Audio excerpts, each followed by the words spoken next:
and establish a protocol. But I'll just quickly try to do one so that I can move ahead. The Vice Chancellor, Nnamdi Azikiwe University, Professor Charles Okechukwu Esimone, FAS, FPSN Urukanachukwu, ably represented by our own Deputy Vice Chancellor, Administration, Professor Joseph Ifeanyichukwu Ikechebelu, fellow Nigerian Academy of Medicine. I salute you, sir. There's another Vice Chancellor here, the immediate past Vice Chancellor of Nnamdi Azikiwe University, and the current Vice Chancellor of University of Science and Technology, Abuja, Professor Joseph Eberendu Ahaniku. Okay, just stepped out. Miriam Ohaneze, he must be recognized. The head of service of Anambra State Government, Lady Barrister Dame, I don't know which one to put first, Theodora Okwi Igwebe, MNI. I welcome you. The Honorable Commissioner for Health, Anambra State, Dr. Afam Obidike. I welcome you, Honorable Commissioner. The Chief Medical Director of our sister teaching hospital, where our students do their clinical training, Professor Joseph Oduchukwu Obaja, OON, Kachisiema Amaka. I salute you. The Deputy Provost, College of Health Sciences, Professor Ejatuchukwu Alo Obi. I salute you. The representative of Medical and Data Council Registrar, Dr. Tajuddin Sanusi, represented here by Dr. Henry Okuokenye. Welcome, sir.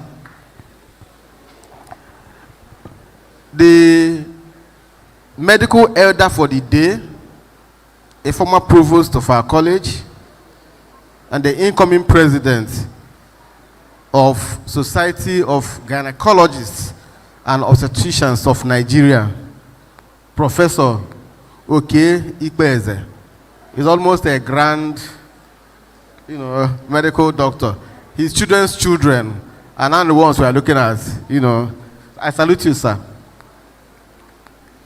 The deans of the various faculties in the College of Health Sciences, Professor Gladys Ifesinachi Ahaneku, MNI, the Dean Faculty of Medicine, Professor Chide Emma Okocha, Dean, Basic Clinical Sciences, Professor Aloysius Ngozi Okpoba, the Dean, Basic Medical Sciences, and Professor Joseph Madabrochukwu Nwankwo, the Dean, Faculty of Health Science and Technology, Chinyolugo.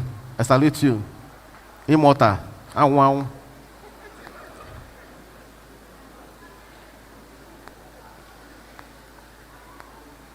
My dear former provosts, former deans, heads of departments and units in the college and in the hospital, distinguished very senior professors, readers, senior lecturers, and other academics here present, the college secretary, deputy bursar, the chief head of safety unit, I salute all of you. You are all welcome. Our dear distinguished guests, the parents, guardians, and friends of our graduates who are here, I salute you. Other guests, members of the press, I welcome you. Our 98th amazing graduating students for today who will soon become medical doctors. Great Ziki's. I didn't hear that. Didn't you take breakfast? No? On a day like this. Great Ziki's. That's much better. I salute you. I'm going to quickly go through what I have here. Oh, my Herald Choir. I salute you in a very special way. Yes, so you're recognized. This is an address of the Provost College of Health Sciences, presented at the 52nd induction ceremony, swearing-in ceremony of medical graduates of Faculty of Medicine, College of Health Sciences, Nnamdi Azikiwe University. I am delighted to welcome you all to the 52nd induction / swearing-in ceremony of our medical graduates. For the records, 98 graduates represent the highest number ever to be inducted into the medical profession from a great college and university. It's also coming at a time when our ability to train doctors had come under heavy scrutiny due to diminished funding and dearth of infrastructure. On the other hand, it is coming at a time when doctor-to-patient ratio in our country is fast slipping away from the WHO recommendation of, we know that, due to massive migration of medical doctors to saner climes. I'm not saying that we're insane. Permit me then to facilitate with our medical graduates who will be admitted into the medical profession in a short while. They have weathered the storms in the course of their training with COVID-19 lockdown, 2 long industrial actions lasting a total of 17 months, and massive downturn in our economic fortunes. Those who used to eat 200 naira meal, 500 naira meal, they now have to pay twice or 3 times that amount to be able to get a meal. My dear colleagues, our graduating students, you must then be focused, diligent, and hardworking to make a success of this career, with your patients at the center point of your practice. Today marks the beginning of a long career, the outcome of which will depend on your character, integrity, and resilience. Remember, you are ambassadors of Nnamdi Azikiwe University and must not engage in any act that will diminish or tarnish her image. On the other hand, do not hesitate to help your alma mater in any way you can, as your predecessors had done. In all you do, always remember your parents. They've put in so much. Your guardians, your teachers, and other family members. Like a popular musician in South Africa will say, remember the road that leads you home. I must at this point also appreciate the Vice Chancellor, Professor Charles Esimone, FAS, who has made efforts to strengthen the program, but we are still too far from our destination. I also salute our own and the Deputy Vice Chancellor, Administration, Professor Joseph Ike Chabelo, for his support and solidarity with the college. Without him, we also wouldn't be where we are today. The Chief Medical Director of Nnamdi Azikiwe University,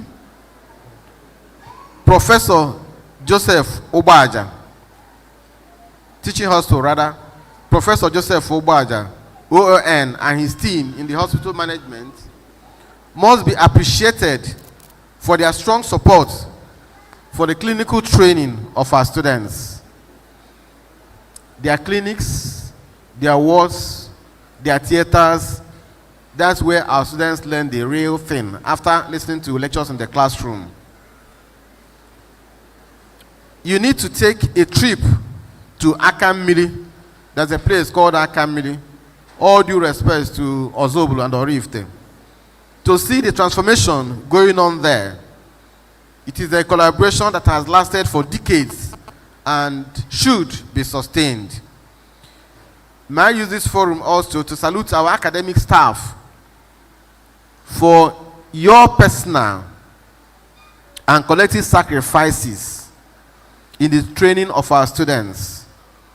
You are all deeply appreciated, even without salaries, even with half salaries and all that. Our non-academic staff are also appreciated for their services. Without them, the training will also be difficult, so we need to appreciate them.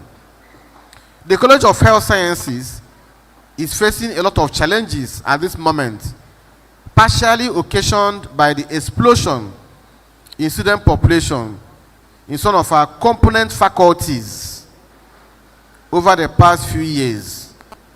There is also very poor funding of programs in the college, especially the MBBS program. Vice Chancellor, I'm referring to you. Inadequacy in number and capacity of classrooms, lack of offices for staff and departments are challenges, and challenges with transportation and provision of utilities, especially electricity and water, are factors militating against the training of our students. The facilities at the medical center and library are also grossly inadequate for the student population. It is our expectation that with the support of the university and funding agencies, as state fund and benefactors, we will overcome our challenges and establish enduring legacies for future generations. Talking about benefactors, I think I saw somebody walking some minutes ago before I started making my speech. I hope he's here in the person of Chief Engineer Chukwuemeka Nzewi. Please, are you around? Okay, please, I salute you. One of the latest projects going on for the college at Akammili was endowed, attracted by him. The universities and college were always grateful for your efforts in making our college become what it should be. Thank you so much, sir. We appreciate you. On that note, may I thank you once again for coming, as I wish you the choices of God's blessings. Thank you very much. A huge round of applause for your provost. Please clap for the provost. Technically speaking, the provost is the employer of all the lecturers that have taught you. Please, can we appreciate him? The provost discussed the roles of Eziokwu Obundu Nnewi in passing, because he was giving his speech. And then in that speech, he mentioned about the challenges we are facing, some of which we will prefer to hide under this table, because the MDCN is here. You know, ada akose for n'enu nkwụ maka ọkọ ọnya nsogbu ga-adị. But let me tell the MDCN that in grappling with our challenges as a faculty of medicine, to acquire degrees registrable, recognizable by the Medical and Dental Council of Nigeria, Chief Dr. Chukwuemeka Nzewi is the benefactor that facilitated a 150 million naira hosted project from the Bank of Industry at Nnewi. Let's appreciate them all. Imana nwoke na ibi Arabu n'ọnụ and orimili abu no asina orimili onye si na omirimi ya manye aka eziokwu bụ ndụ ọ ga-adịlị mma ebe isi wee weta ife a ọ ga-abịakwa mmaji kwuru mmaji. While we recognize this is the first time we are having this program in this place. For the past 30 years, this program has always held at the Ozodike Auditorium at the Nnamdi Azikiwe University Teaching Hospital premises in Mbole. That project was donated to us by Ozius Onnewi, and it may be good at this juncture equally to recognize his efforts as part of the benefactors of this college. A round of applause, please. Now it's time for hey, somebody, I think, is it the dean? Is this from the dean? Okay. The dean wants us to recognize her secondary school teachers at Queen of the Rosary Secondary School on Nsukka, who just came in, represented by Miss Nora. Please, let's appreciate them. And as that is going on, I'll be expecting the name of your primary school teachers too, and probably that of your CWO, who you are representing an entire diocese in the, in the Catholic Church in Nigeria. So, Miss Nora, where are you, please? A round of applause for her. Thank you, thank you. The dean recognizes and appreciates your presence. Yeah, you're by profession a doctor.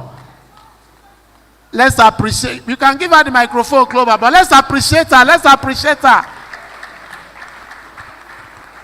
I don't know why she's not close by here, but while she's migrating, let me remind you people that 2 casual statements were made. The teaching hospital. That is like the human laboratory, where we put into practice all the theories that have been laid down in your scientific grooming in the Faculty of Medicine. Without a lab, there is no scientist. And the human lab is the Nnamdi Azikiwe University Teaching Hospital, and is ably led by a young man who just 24 hours ago was promoted and announced to a full-fledged professorship. Professor Joe Ubaja is the Chief Medical Director of our teaching hospital. Let's clap for him.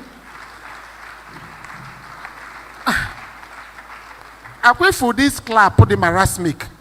This kwashoko clapping. He is the man who is the highest employer of the graduates of the Faculty of Medicine consistently year by year. If you don't make him happy, I wish you luck.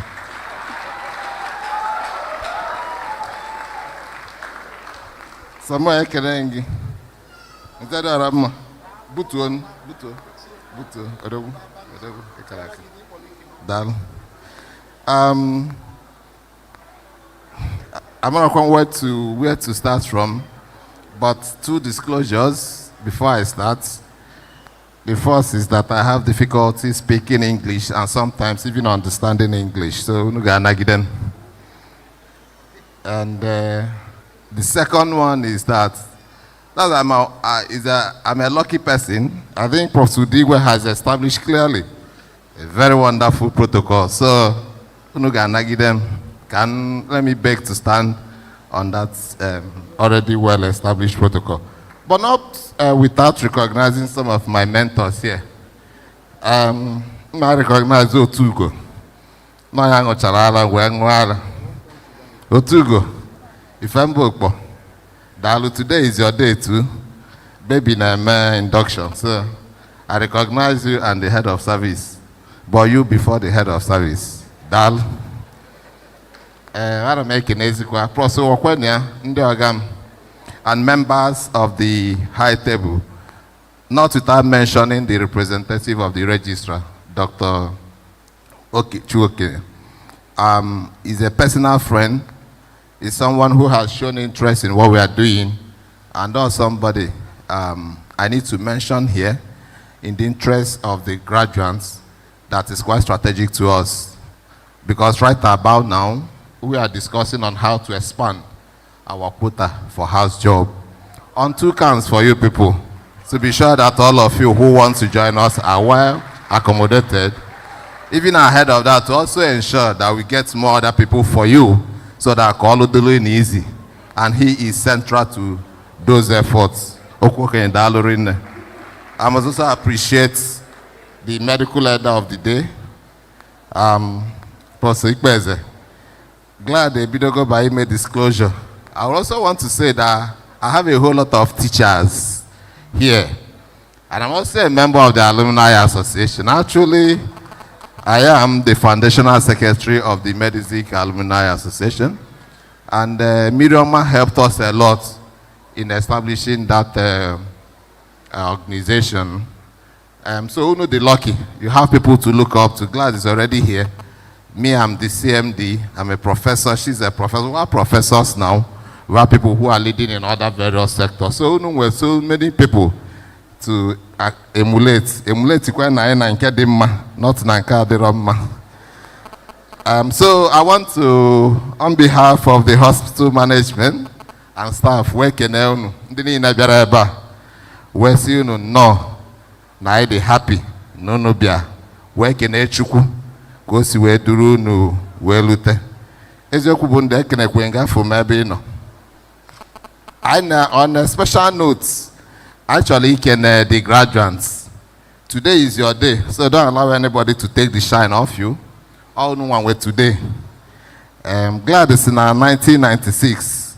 Kono, Nalu her oaths. I did my own in 2003. So I need to go full bonaga. So Dalun, Jisinike, Una Trika. Glad so any nekunga nesaginas neku. So we want to appreciate you for your doggedness. We want to appreciate you for being steadfast.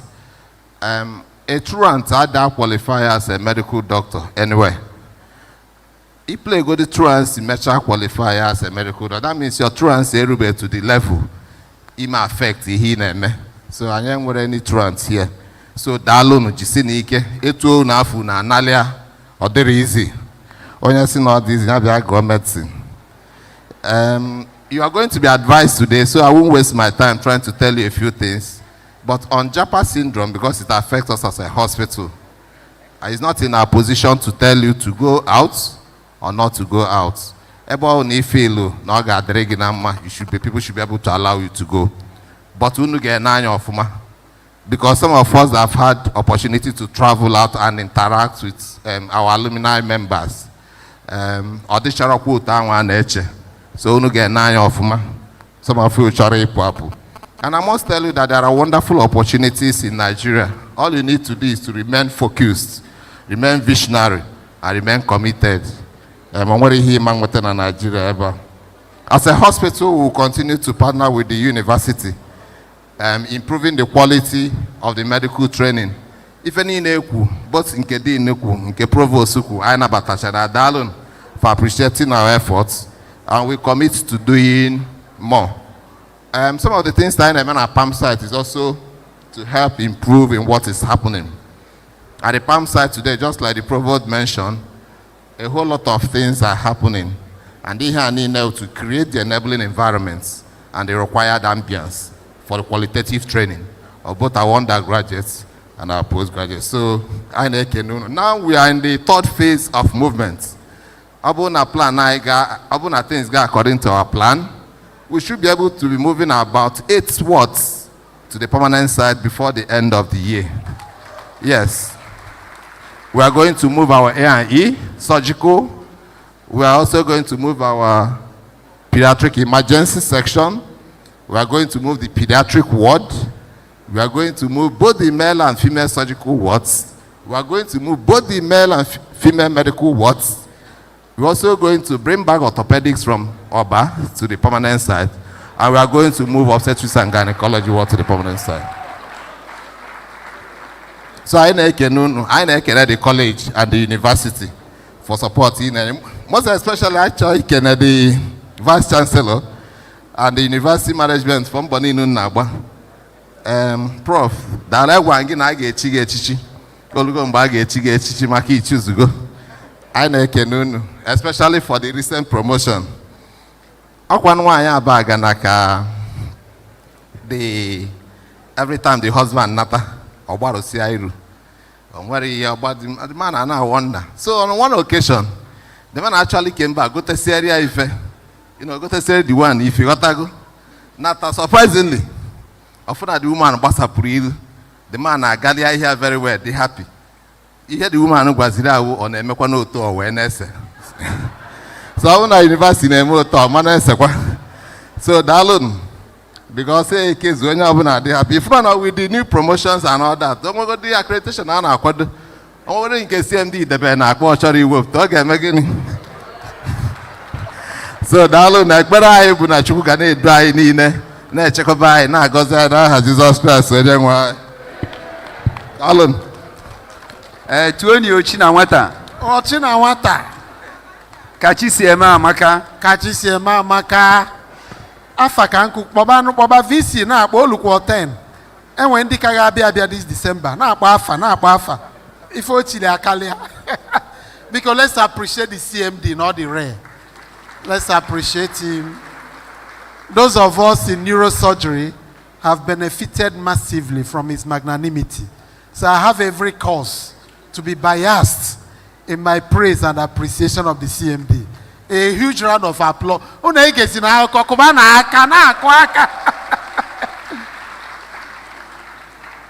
Our past CMD, Chief Medical Director, is here. Professor Ro Ofieli, ably represented by his wife, Mrs. Ngozi Ofieli, who is my own darling sister. We are NG baby. NG baby, faka kafune u baby. Because look. Oh, full packaging. Obukuge banya. Oh yes. God can. Then I recognize the presence of Professor Gochuku SDG4, the Chairman, Medical Advisory Committee, Director of Clinical Services and Training and Research. I am our assistant to CMD Kuloku. So now, all the good no kweba makife kulu if I could dear.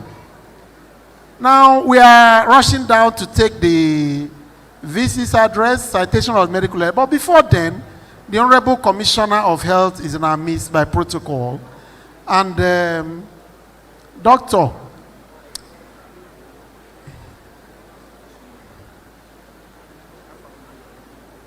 BDK, the Honorable Commissioner of Health, has some goodwill message for us.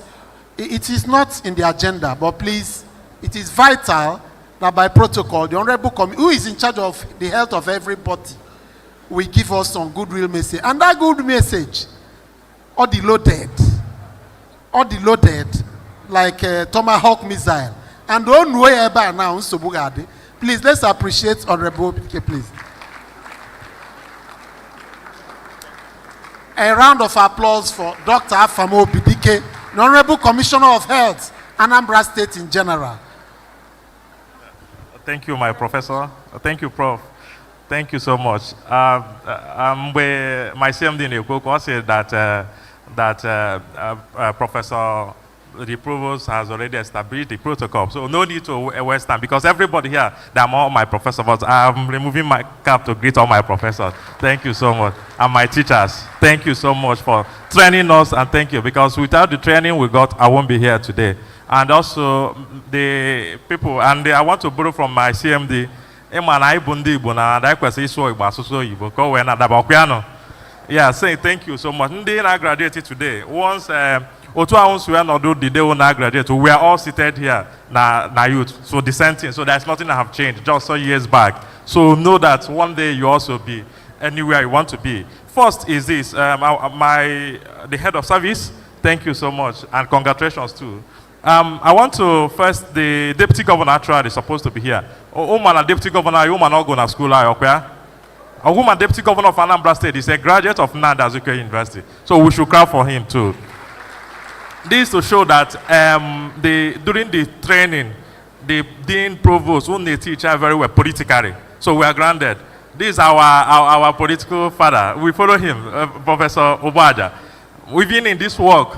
OCA, Kedima, Banimboya, we all discuss. Osin, don't worry. He has been in the game. And all that, he has been supporting us. So can you call for Professor Obaja? Thank you so much. The one is this, our governor. Always something that governor said one day. I never present here, nation, Oza. Osisi tinyela from Ozo ye dine jolo na permanent secretary, na permanent site, no ya na. So I'm sure you people are aware of some road we are consulting. Obunez the Hotel Road and the Isaho Hospital Road, permanent site. All these roads are strategic. Because I know na to aka no I'm no see governor 80 to no palm site. Osisi tinyela from Ozo ebo se aga palm site. Then currently we are going to bank road. We are going to do that, and that is like 2.6 kilometers road, bank road. Madam Bweme said that president, due to I wasn't carried along, December, that we rejected on this. I basically the teacher, but head of service will bear me with, and we thank him. We went, Governor Bia, na bank road, if we all know. I be now doctor teaching hospital. Now doctor, I be going to bank road, now that roundabout, Ibeto. I said I made the roundabout. So si ketinye kwa aka side obere etinye to aka side ala aga simbo ozugozo obe mana agba ya aruka so etinye kwa aka nke gakwala otu ori agbo because I know that is the strategy for our people. So can we clap for our governor Professor Charles Masarudo? I won't talk much today. I want to thank the provost and everybody has spoken. But one thing is certain, that most of the challenges we are having, sometimes I discuss with, and we see going forward how we are going to help because we're all school, like our alumni. Man, one thing I want to, the MD, sorry, I didn't recognize you, sir. Thank you, sir. Because otherwise we can withdraw my license now. Sorry, sir.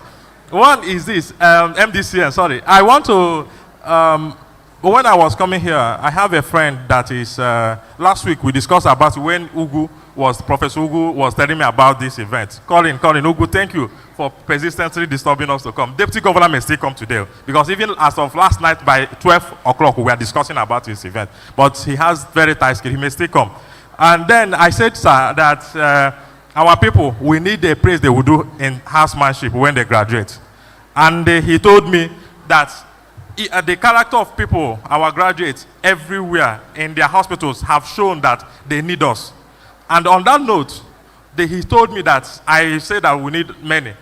So what he told me is this, that people that are interested to do housemanship at Nigerian Reference Hospital in Calabar and Lagos, if you want to start on Monday, you are free to start. So what we could do, yeah. So what we could do is probably through Dr. Ugu, you get your names. At least we can take as much as 30 persons. So you get your name to Ugu. Yeah. So the Nigerian Reference Hospital in Lagos and Calabar, because he said our graduates are doing so wonderful. And on that note, we are so when you go, you also do well. So on this note, I don't want to prolong the stay here. So you meet Dr. Ugu, the first 30 person that will send the number, I will connect you to the Navy person, and that will continue. So on this note, thank you so much and God bless.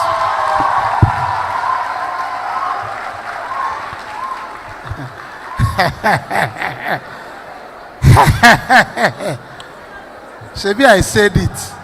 No drop, if I got drop now. I need to town hall Abali.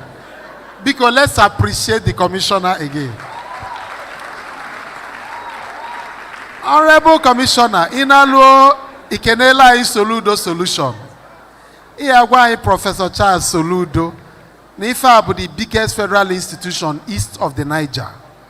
Ene mekwani ifo ụfọdụ dị maka okwu na asanya. Ọbịa lute ebe a, unu wetela 30 slots. Enwe ka o esi n'anya onye anyị 60. Maka anyị nwa the authority to incur expenditure. Because si na ekenele ya mana ọ follow. Ọma nchichakwa ọchịchị a gali bịa induction anyị again. Ọbịa. Yes. Okay, as na honor ya mana Pharaoh Polioku. Owejebe Suez Canal, no Egypt now. So Bob no fenata from Egypt. No ya be phone. Mananka ozi la ụlọ ọkụ elugeni waka biko kwọ na aka ya ewe na Soludo na Egypt. Obulu nka anaba. Biko ijeoma ya natakwa n'udo. Next we are going to take the Vice Chancellor's address. After that the medical elders' speech before MDCN, we induct our new graduates. Let us take the address of our Vice Chancellor, Professor Charles Okechukwu Simone, FAS, who is ably represented by the Deputy Vice Chancellor Administration, Professor Joseph I. Ikechebelo, who is a fellow of the Academy of Medicine. Fellow, sir, you're welcome.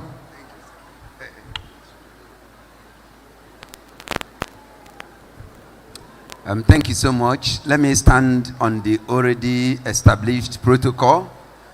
I had established the protocol before, and others have done that also, so that I go to the address of the Vice Chancellor, and also plead with the MC that we will increase our pace so that we can finish this and still have time to eat the rice and other things that are prepared for us. Because I know I must touch about five spots while the eating lasts, and it's important that we be fast, increase our pace, finish the swearing in, and then do all the celebrations today.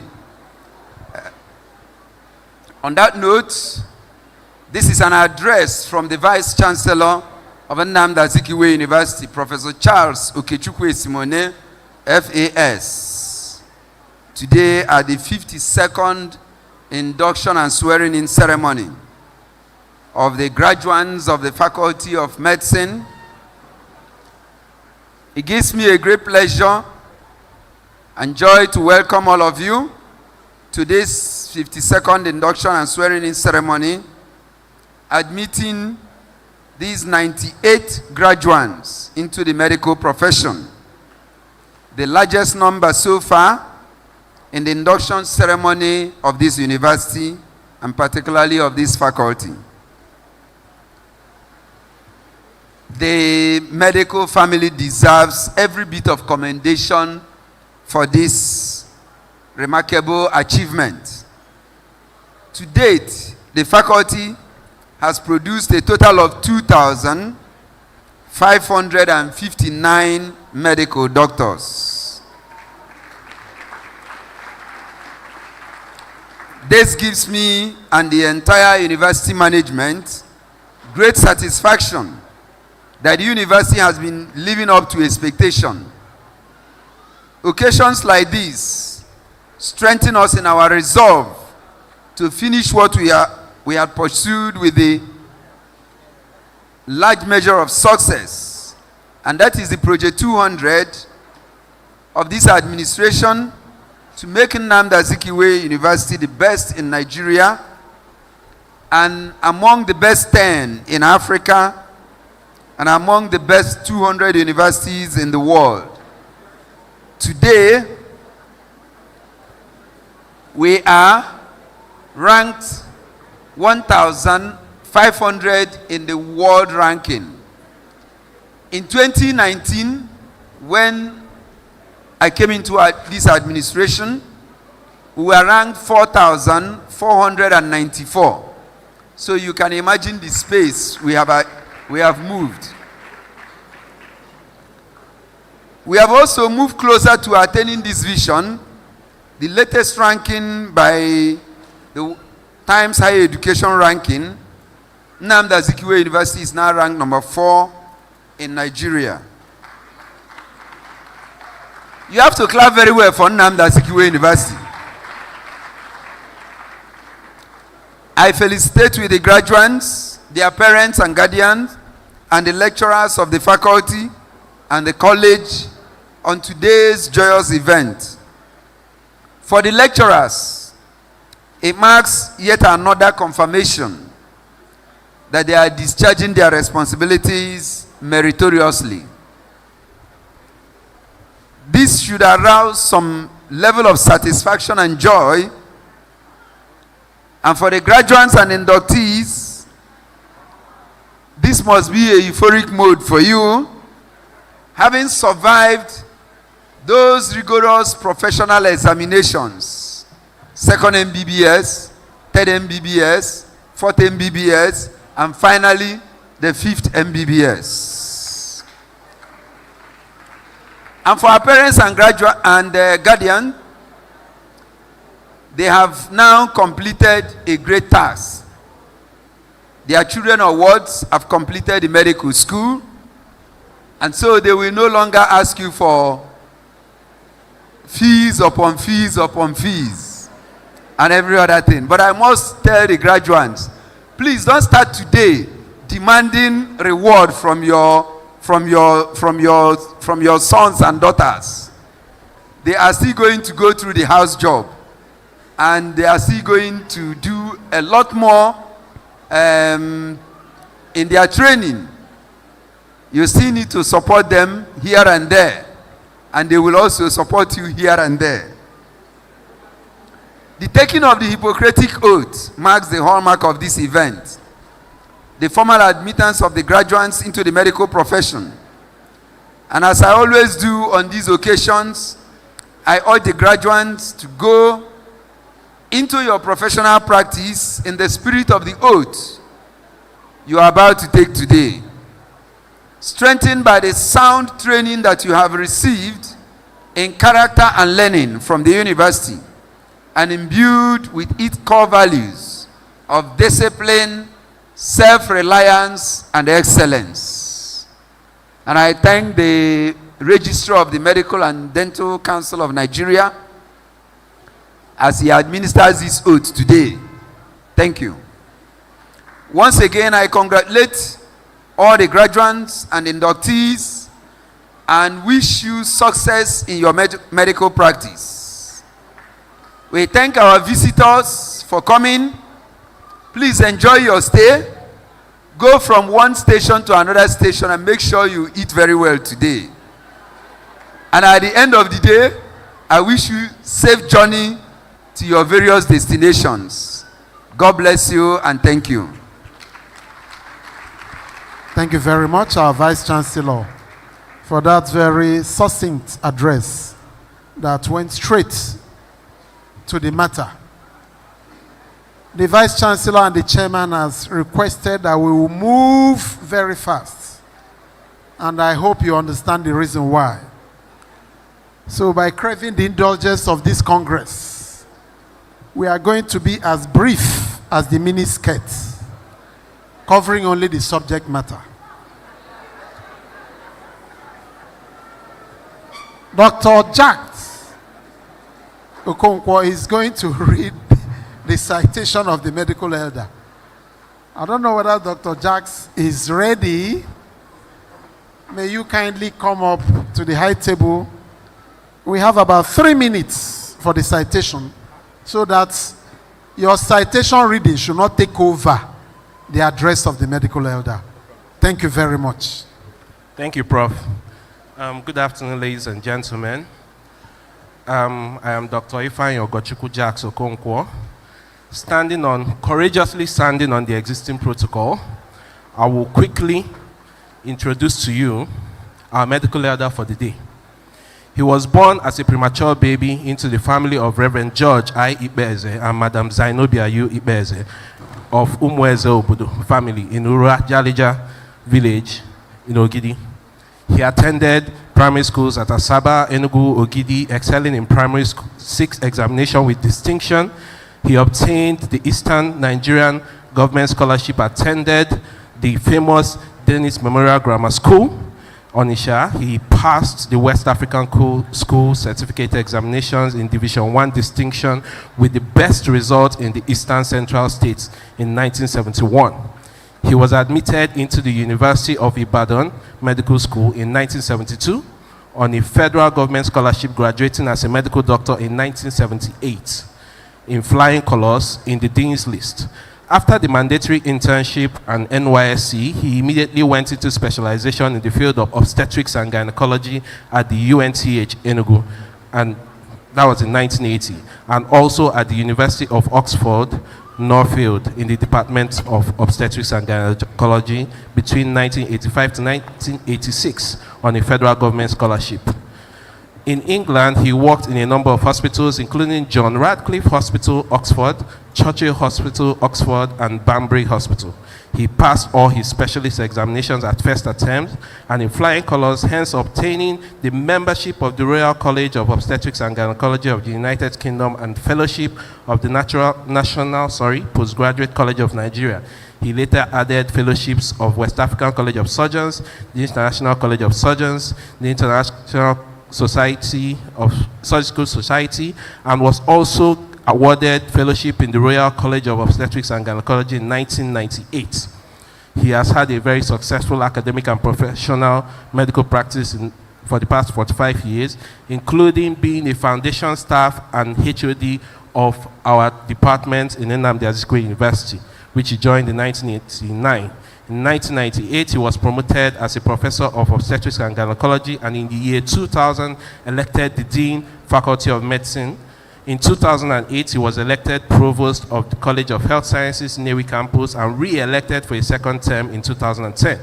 It is remarkable that a lot of achievements and progress were recorded both as his tenure as a Dean and Provost of the College of Health Sciences, Nnamdi Azikiwe University. His achievements as Provost of the college earned him the name Action Provost. He has done so many things.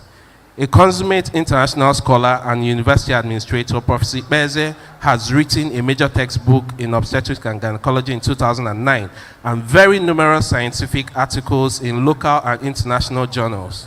He also served the university at highest levels as member of the University Governing Council, University Management Committee, chairman of the University Medical Board, and chairman of the University Medical Center, etc., etc. He has also contributed immensely to the teaching hospital as a member of the NIUT Management Board. He has taught all medical graduates and even examined medical graduates of this university from inception and to the present time, and mentored so many great heights in the profession, both professors and otherwise.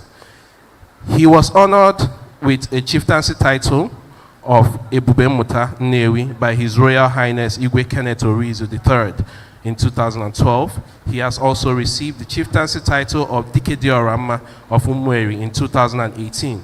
He is the incoming president of the Society of Gynecology and Obstetrics of Nigeria, the umbrella body for us gynecologists. As a visionary, enterprising, transparent leader, he established the Medical Research Society and was the foundation president for the Tropical Journal of Medical Research and the Dean's Honors List at the College of Health Sciences. As a professor, he has given his inaugural lecture in 2010 and also given a valedictory lecture this year in 2023. He is also a Knight of the St. Christopher, a Paul Harris Fellow, a dedicated verger at the All Saints Cathedral, Onitsha. He has a successful family life and is happily married to his heartthrob, Professor Lady Ogugwa Vicky Beze, who is a professor and Dean of Law of our prestigious university. They are blessed with children and grandchildren. Ladies and gentlemen, I give you a professor of gynecology, a past provost of the College of Health Sciences, Nnamdi Azikiwe University, past dean, foundation head of department of the College of Obstetrics and Gynecology Department, FRCOG, FMCOG, FWACS, FICS, ETC. There's other things that are not listed here, but I give you the man, the legend, the doing, Professor Sir Okechukwu Christian Ibeze. Thank you.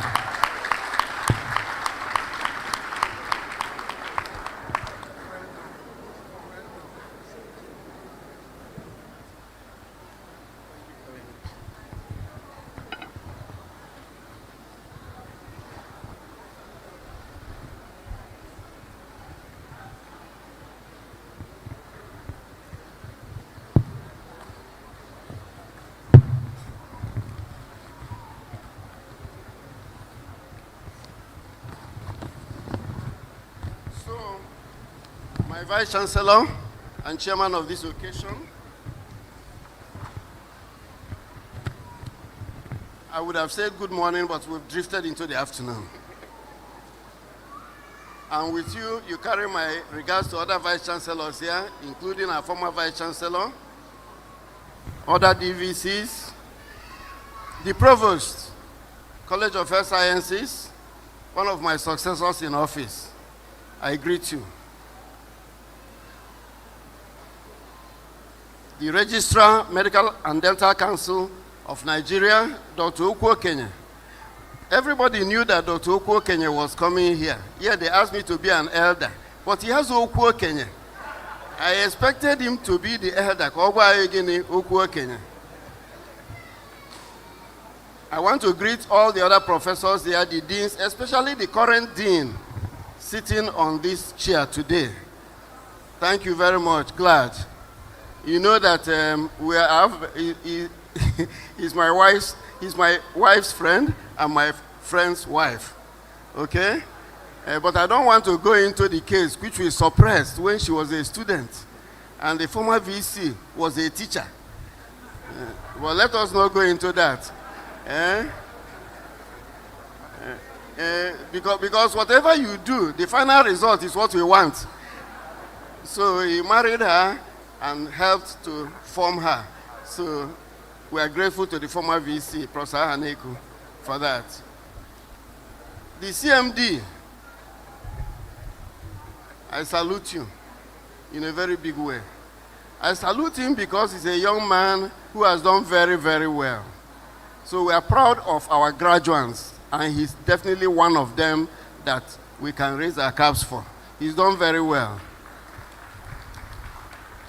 I don't want to remind you that I taught him, because the 2,500 medical doctors produced here, I have taught every one of them.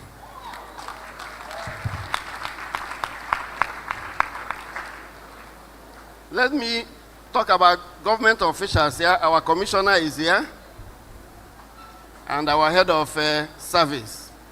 Please, you are welcome. I know the head of service has come because the child is one of the doctors.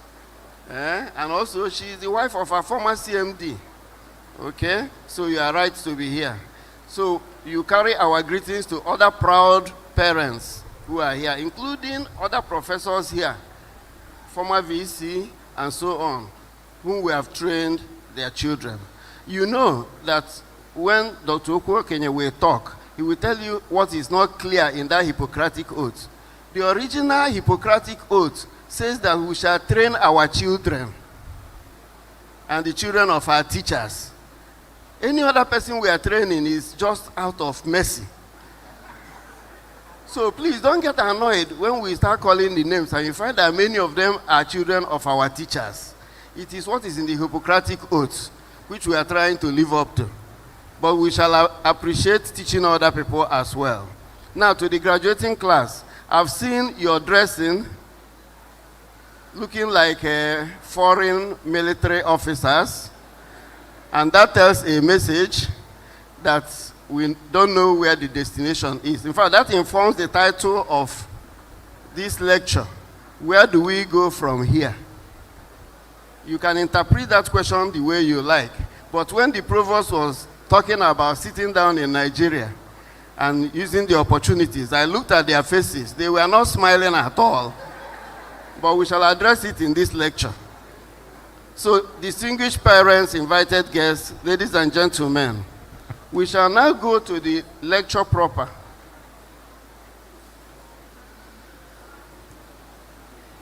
Yes, today you have finished all the exams. All this thing I'm saying now, there will be no exam. So you can listen and digest it very well. You have passed all the exams, and now you are a doctor. And when you go out, they will say you're a member of a learned and noble profession. Are you a member of a learned and noble profession? Beautiful. And not everybody who goes to university is called learned. Not everybody who goes to university is called noble. It's from ancient times. There were only 3 professions that were learned. The priesthood was one of them, medicine and the law. But as time went on, every other thing was called a profession. So if you're a footballer now, you can say that you are a professional footballer. But you are not a learned and noble footballer. So, but when you answer that name, you also know that there are expectations as a medical doctor. If you say you're learned, you must continue to learn every day. Engage yourself in continuing medical education all the time. Remain current and read your journals. It is not what we taught in 1989 that they are teaching today. So you must remain current by reading, by study. Strive to know more than your patients. You know, in our time, patients were illiterate, uneducated. So you can actually tell them anything and bamboozle them into your theater or whatever you want to do. And they trust you completely. But if you go to where you are trying to japa, every patient knows everything. First of all, they have libraries, and everybody is connected to internet, and they are well educated. So before they come to you, they have seen a GP. They have read all the things. So you must strive to know more than the patient. If you ever find yourself in a situation where the patient knows more than you in what you are trying to profess, all this issue of being learned and noble will collapse there. So try to get correct information and be ahead of your patient. And then you must behave like a noble person and conduct yourself with dignity all the time. A doctor doesn't fight. Somebody can cheat you. You cannot pursue the person and start running along the street that he stole your money. That is not being a good conduct for a doctor. You must, certain things will come your way, which you will forfeit because you want to be a humble and dignified person. I even tell you what happened a few days ago. We went to do a postgraduate exam. There were 7 items to be answered. This young doctor knew only 2. He didn't know the others. He answered the 2 he knew and maintained a dignified silence for the remaining time. Because if he opens his mouth to say anything, he will lose mark. He dignified himself. And let me tell you, I don't know what the panel did, but the man had a pass mark because all he said was correct. You don't know why he didn't say the other ones. But he conducted himself in a very dignified way. And that impacted on the result of the whole thing. Now, I'm congratulating you once more. You've passed all the exams, done everything we've asked of you. But now you get into this profession, there are rules of the game. Rules of engagement. Medicine is not for all comers. You must obey the rules. There are rules. Number 1, you must register with the Medical and Dental Council. That is why Dr. Okwokenye is here today. Make sure your name is perpetually on that register. So you obtain your provisional license. Remember, this provisional license is just for 1 year or so, during which you work under your consultants, wherever. And then they will sign another paper that you have good conduct, behavior, and so on good learning, and then you will obtain full registration. Never you be found practicing without registration, because the government will look at you as a quack. If you are arrested, you are not a doctor. That you have MBBS of any university doesn't make sense if you are not registered by council. So you must at all times be registered. Obtain the annual practicing license. It expires on 31st December. So before now, this time of the year, you must have renewed the one of next year. So that on January 1, you cannot say it just expired yesterday. You are no longer licensed. Now, I will not go into details because Dr. Okwokenye is here. Avoid malpractice at all costs. As they will say in the Hippocratic Oath, do no harm. If you don't know how to do a particular procedure or operation, don't even dream of starting because you are likely to do harm. And when you do harm, it is a serious malpractice. There are certain behavior patterns that they call infamous conduct. You've gone through all that in your training. Everybody knows what is good and what is bad, the ethics of it. If you are found with your patient in one hotel, you know that it is not a famous conduct. So don't say that Dr. Okwokenye said it. You know that it is not good. So avoid all this malpractice. And then today you'll be shaking his hand. Let me tell you another secret. This is the only friendly handshake he will give you. Today, if you see him again, he must have written you a letter to come to council. And that day, you'll be looking at his face. Is it not the same man who came here? is not friendly. So don't get a letter from him at all. Luckily, you can do all your registration, everything on the council on the portal. You don't have to see anybody there. But once you receive their letter to come to Abuja, just know that there's big trouble. So try to avoid them as much as possible by doing what is right. And that applies to any other jurisdiction where you want to practice.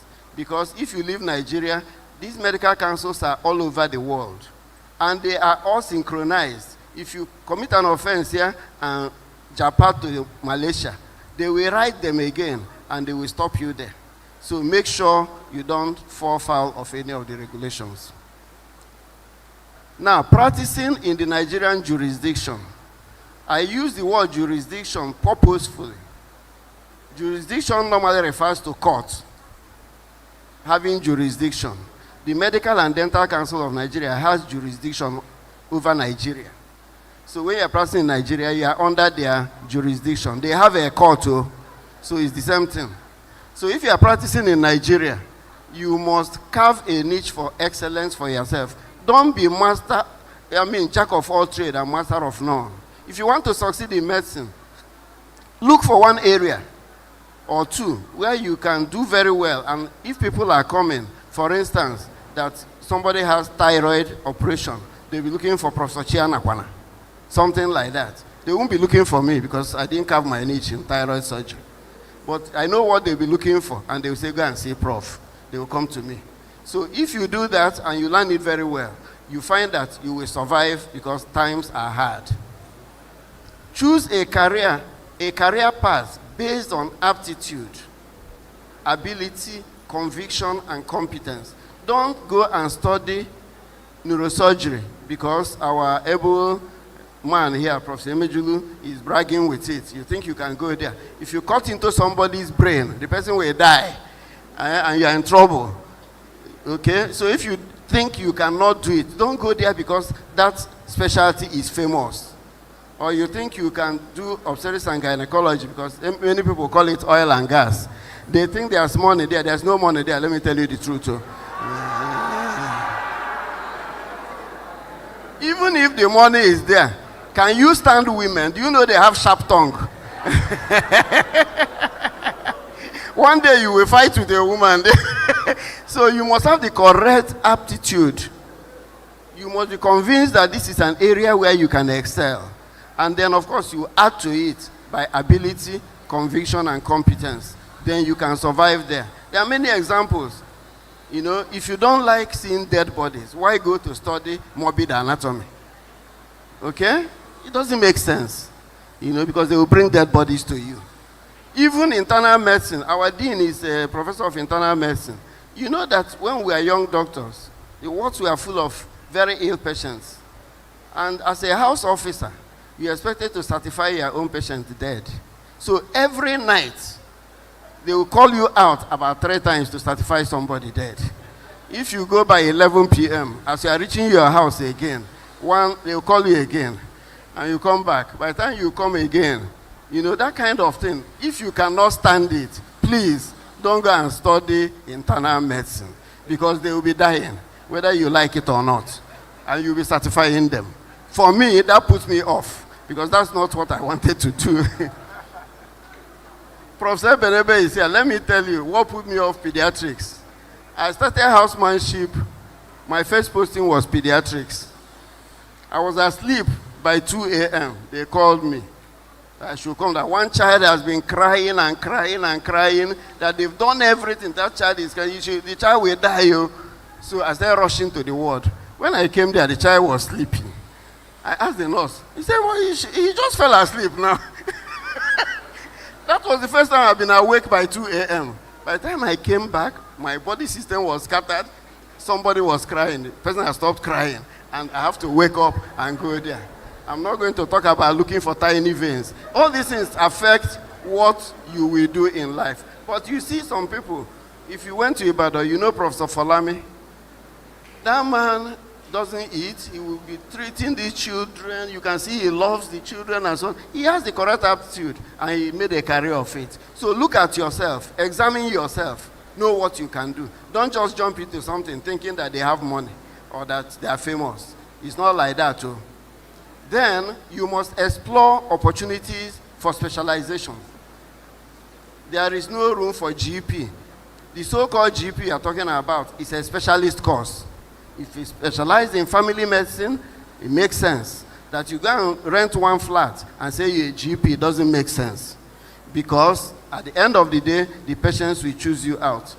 There was this woman, you know, I say we look after women. Sometimes you have to have patience to listen to them. She was complaining to me that she saw a doctor, didn't know that the man was not a specialist until her case was very bad and so on. So I said, now you have come to me, how do you know I'm a specialist? You know, this is a village woman. She said once she now goes to hospital, she will look at the name of the doctor. That they put something behind it starting with F. If that F is not there,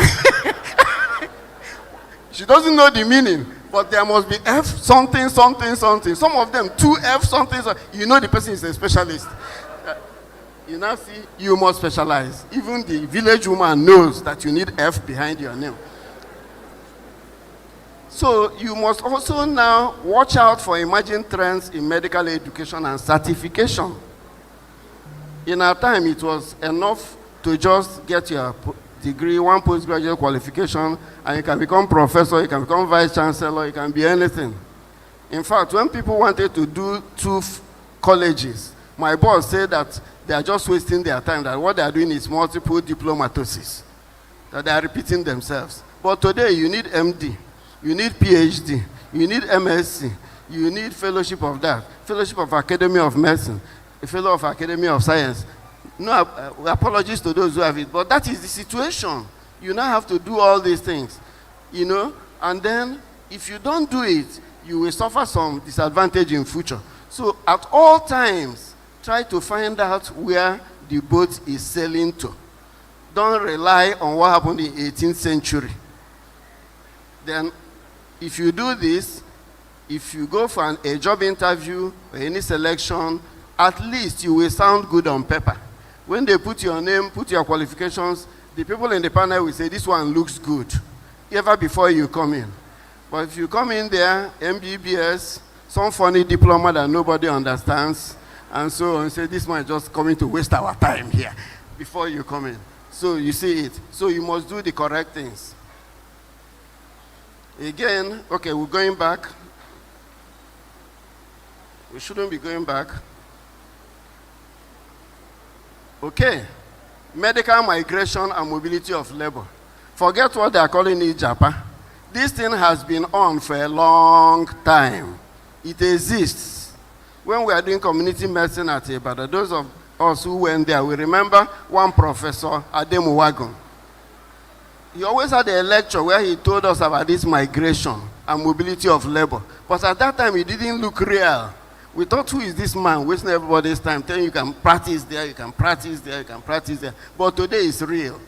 So it's an accepted norm, because what makes people move may be remuneration, better practicing environment. Here, competition may be too much, and you want to move across, something like that. But you don't just jump out without thinking. That's why I'm putting up this slide. You must stabilize and equip yourself before medical migration. Don't just leave from here and migrate, even without registering with the Medical and Dental Council. That is disaster, because I've stopped one prospective house officer from doing that, because he came to me for advice. I thought, if you are not registered here, you will not be registered in any other country. So that is one. And when you register and do all this thing, do few years here. Work under mentors, whether in the residency, in the hospitals, wherever you work with these more experienced people. Let me tell you what you will learn. You will say some of them are very strict. Some of them are very wicked, and so on and so forth. But they didn't kill you. They will allow you there for 3-4 years. But you've learned so many things from them. When you go abroad, their system is unforgiving, totally unforgiving. There's nothing like you came late to work because you had a breakdown on your car. Nobody wants to hear that. You may lose your job that day. Okay? So you will know about all these so-called difficult posture of the consultants, and you have learned to adapt to them, and even know when to apply sense and say sorry in time before something goes wrong. Then you must have skills. Here we are training you free of charge. There, they don't want to train you because of litigation. They will not allow you to operate on their patients, because if you have an error, he will be the first person to be sued, and he may lose his license because of you. So you may not have that opportunity. So whatever skill you want to acquire here, acquire it before you go. There are certain ones you can add there. Then think of where you are going. What do they qualify as? You know, some countries don't know what MBBS is. Countries that use MD, you come there and be explaining that this thing, especially like in Soka, BM, BCH, something, something. They say, keep this thing to one side. They don't know what it is. When I went to Britain in 1985, talking about fellowship of, my boss called me to his office and told me the home truth, that in this country, the only thing they know is MRCOG. All this FMO, this you are trying to explain, nobody will understand it. Better register for MRCOG if you want to practice in this country. So any country has their own peculiarities. Some of them don't travel to other countries because they have no need to. So if you are going to US, you know all the exams you are supposed to pass. If you are going to Canada, you know what you should pass before you go. So also familiarize yourself with their regulations and culture. If you don't know their culture, you are likely to have a problem on arrival. Then, as you go, which is your choice, like the CMD said, keep in touch with the home base. Contact us. Talk to your friends and colleagues. I put there just in case. When we went to Britain, one of us stayed back. He thought he was doing very well until they framed him in one big case. Many years after, when we had become professors here, he came back looking for a job at Naut. And nobody knew him because he didn't keep touch. If you go to CMD and say, this man, I knew him, that, he said, it's that time now. What of now? Okay? The man didn't get the job. A gynecologist from Britain. So remember that abroad or Japan is not always a bed of roses. Now, in practice, wherever you are, remember that what we emphasize is teamwork. Learn to team up with colleagues and other professionals. I mentioned other professionals wherever you work. There are people who look down on other professionals. If you are working with nurses, you have this impression that you are more intelligent than them. It's not true. Or the laboratory science professionals. It is a teamwork. Everybody has his own job to do there and his own learned education. Give maximum respect to other team members. If they talk bad about you, your own profession is failing, because patients will ask them, they say, forget that man, doesn't know anything. Be a good team player and leader. Be a trainer. Be a mentor and motivate others. I'm so happy standing here because I've been a team player, I've been a trainer, and I've mentored many people. I won't call their names because, but if I look at this high table now, let me not call their names. Some of them were my undergraduate students. Some were postgraduate students. They have become professors, dean of faculty, provost, and so on. So if I want anything from them, I will just, they won't allow me to say it before they do it. So try to mentor others, because in the popular slang of this generation, they will say, who you don't help before. Yeah, you must help people too. Now, on your personal self, look after yourself. Medical practice is a long haul, very long journey.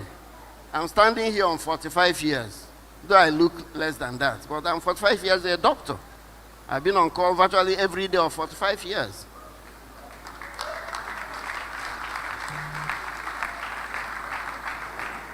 You have to keep medically and physically fit all through. Adopt a healthy lifestyle. I don't have to go into that. The people in internal medicine have told you whether you should be drinking wine, one bottle in the morning to wash your heart, or whether you should drink 4 bottles of beer or smoke one substance or the other to keep high. I'm sure they have told you all these things. So you know what is healthy life. We are not doing an exam today again. Concentrate on a steady job and avoid multiple part-time or locum jobs. They say that, how do they say it in the idiom? Okay? A rolling stone gathers no moss. You find somebody who is employed in a teaching hospital saying, no, we're here. He's covering one place in Ichi. And from Ichi, we go to Ihel and do one small operation. He's risking his life along the road. If you open that envelope they gave you, you see that if somebody hits your car on your way back, he cannot repair the car. But what you are doing is you're stressing your body. This your body you have has limits to stretch. So all those things don't help you. Maintain a good job. I'm not saying you cannot go to help somewhere, but you should not be the one jumping from every little clinic to the other. Create rest and reduce stress. Always look after yourself. Why? Because no one does it better. Now remember your parents, siblings, and find time for them. You know, some people are very selfish. When they get to a better situation, they forget their younger ones. You have to pay school fee. You have to support other members of your family because you're already privileged. There's a reason God planted you in that family. Consider your marital life and nuclear family. Some people do so much work that their wives will divorce them. Their children will not be well trained because they are never at home. They don't know what they are doing. So look at your family. Devote good attention and resources to your partner, your children, and entire family. A good family life will surely enhance your professional and private life. As a doctor, you need a good family life. I'm not saying you must marry, but if you marry, you must devote time and resources to it. Now, your teachers and mentors. Always keep in touch with them. We have said that. Teachers and mentors can be very, very useful guys. They will give you good references. Time will come. I say right people who are in Britain, sometimes they lose their job, they're looking for another one. They remember me and call me, and I'll write one small thing. The next time he's working somewhere. So they can give you good references. They also feature in different types of panels. You know these panels may be panel for employment, job opportunity. They may also be disciplinary panels where you have made a mistake somewhere. You are asked to go and see this panel. You come there and see one of your teachers there. If you've been abusing him all along, you won't even have the mind to beg him. So, these mentors, you be careful with them. Keep in touch. Don't over-criticize them. I know many of you know some teachers you don't like, but that is not what you'll be saying along the corridor every day. Okay? Your job is to pass your exam, no matter how difficult it is. You may need them at difficult times. Accord them their due respect, as they say in the Hippocratic Oath, and they can lift you up. Now, homecoming and Thanksgiving. The dean has already mentioned to you certain things about alumni and so on. Wherever you go, which is our topic now, always remember your alma mater. Belong and participate in a class group, maybe a WhatsApp group, whatever happens. Sometimes they'll be contributing 50,000. Try to put your own. You may become a millionaire. One young boy from Ibadan gave them a building, costing almost 1 billion or something. Because he remembered, and he's an Igbo boy who schooled at Ibadan. Okay? People established and labored here to make it stand. You can help make it better.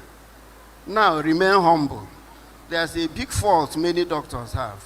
They are very arrogant. What did I say? They are very arrogant. Try to banish arrogance from your life. Remain humble so that men will honor you. Men and women will honor you. And in all things, remember God. Give God all the glory. I congratulate you and wish you a successful career. I know that I'm taking some time. I think I may extend this thing again and talk. But the rice is getting cold. So the way to get started is to leave here, stop talking, and begin doing what we said. Thank you very much. Kubanaka, Kubanaka, Kubanaka. ochie dibịa chụọ aja ọ dịka o wele anya ndị mmụọ n'aka. May we all stand. All of us are supposed to stand to honor and appreciate the medical elder for giving us words of wisdom. A round of applause while standing.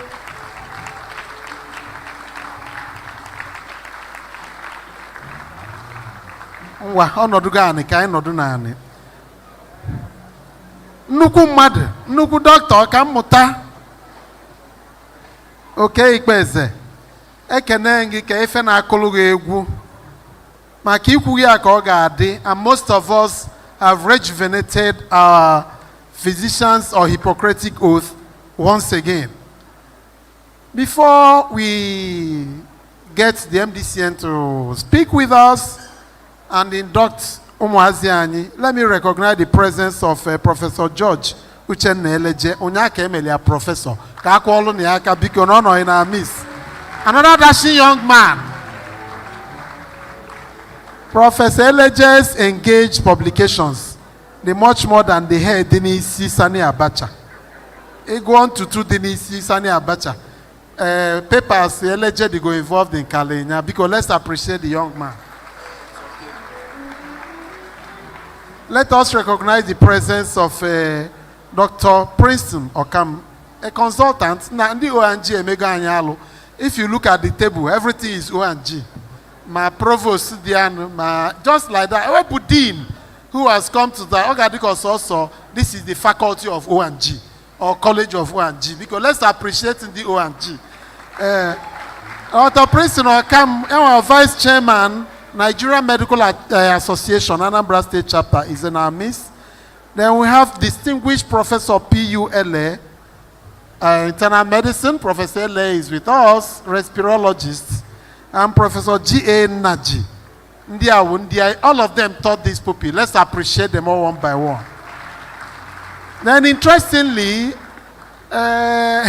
Wachine Melo, who I had recognized earlier, Professor Arofieli is in our midst. Abogo nwunye NG baby one wine. Ya wano we are unukumo abiago. Please, let's give him a round of applause, please.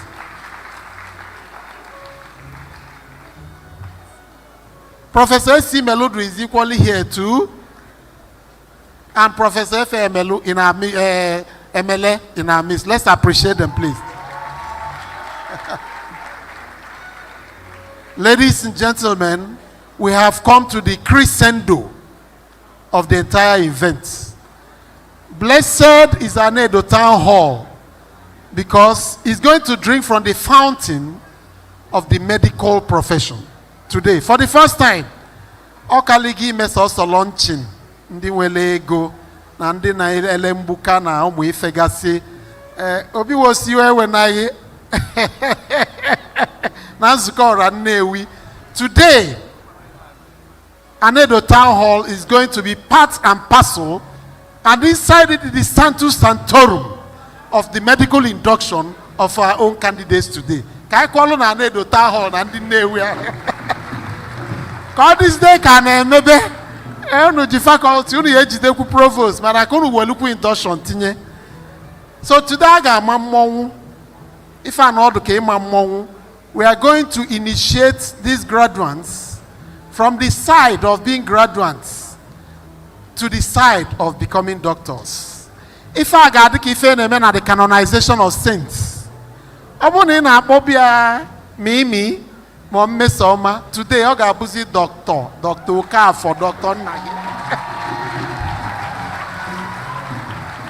So I want to inform Azikiwe name because now. If I know with more, I'm going to call on the registrar of the Medical and Dental Council of Nigeria, ably represented by my good friend, a tacit disciplinarian and ethic master. If you are that church, this is him. So, as the provost have said, never you pray to get engaged formally with him after today. Dr. Henry Okwokenye. You're welcome, sir. Thank you very much, MC. You have worked so hard today. Good afternoon, everybody. The Vice Chancellor here, represented by the Deputy Vice, I will also, like the CMD have done, stand on already carefully established protocol. The Provost took his time to establish the protocol for today. And if you are wise, you will just stand by it, so I don't break it. Once and again, I bring you greetings from the Medical and Dental Council of Nigeria. The registrar keeps finding time to come for your induction, but most times, when does not have time, then I become lucky again to come here. I know some people are looking at me and say, "Ah, you again? You come again?" You know, Nnewi is becoming a home to me. If you want to know why, you will ask Professor Obinwosu what he did to me yesterday when I arrived. So it's an extension of my home.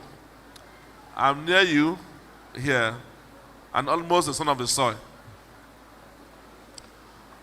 The registrar have asked me to bring loads of goodwill messages to the university, Nnamdi Azikiwe University, for the great job that you are doing. I'm not going to calculate the graduates today, but the university and the college that have been doing this work tirelessly. Over the years, it is no more news. Induction ceremony is just like a daily routine, what you do every day. It's no more a challenge, it's no more a difficult thing to come to this place and you see people graduating from school. Now numbers are increasing. And I pray that by next year we will double this number. We are aware of the very strange unity between the university and the hospital. It's a strange one here, uncommon in other places. No, this is because for every medical school, for every university that must train doctors, there must therefore be a teaching hospital.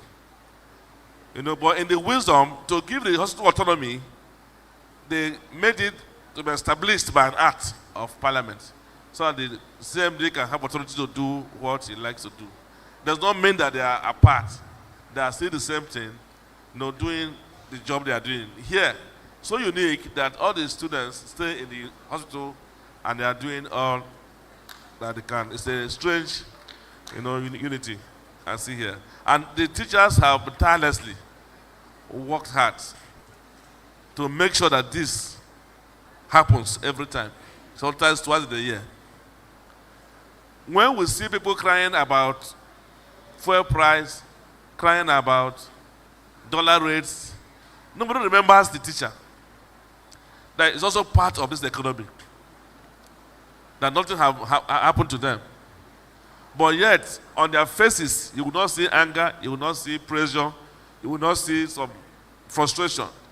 Always happy and ready to do their work. So I really bring you warm greetings from my registrar for your tireless efforts in this pursuit. Thank you so very much for what you do.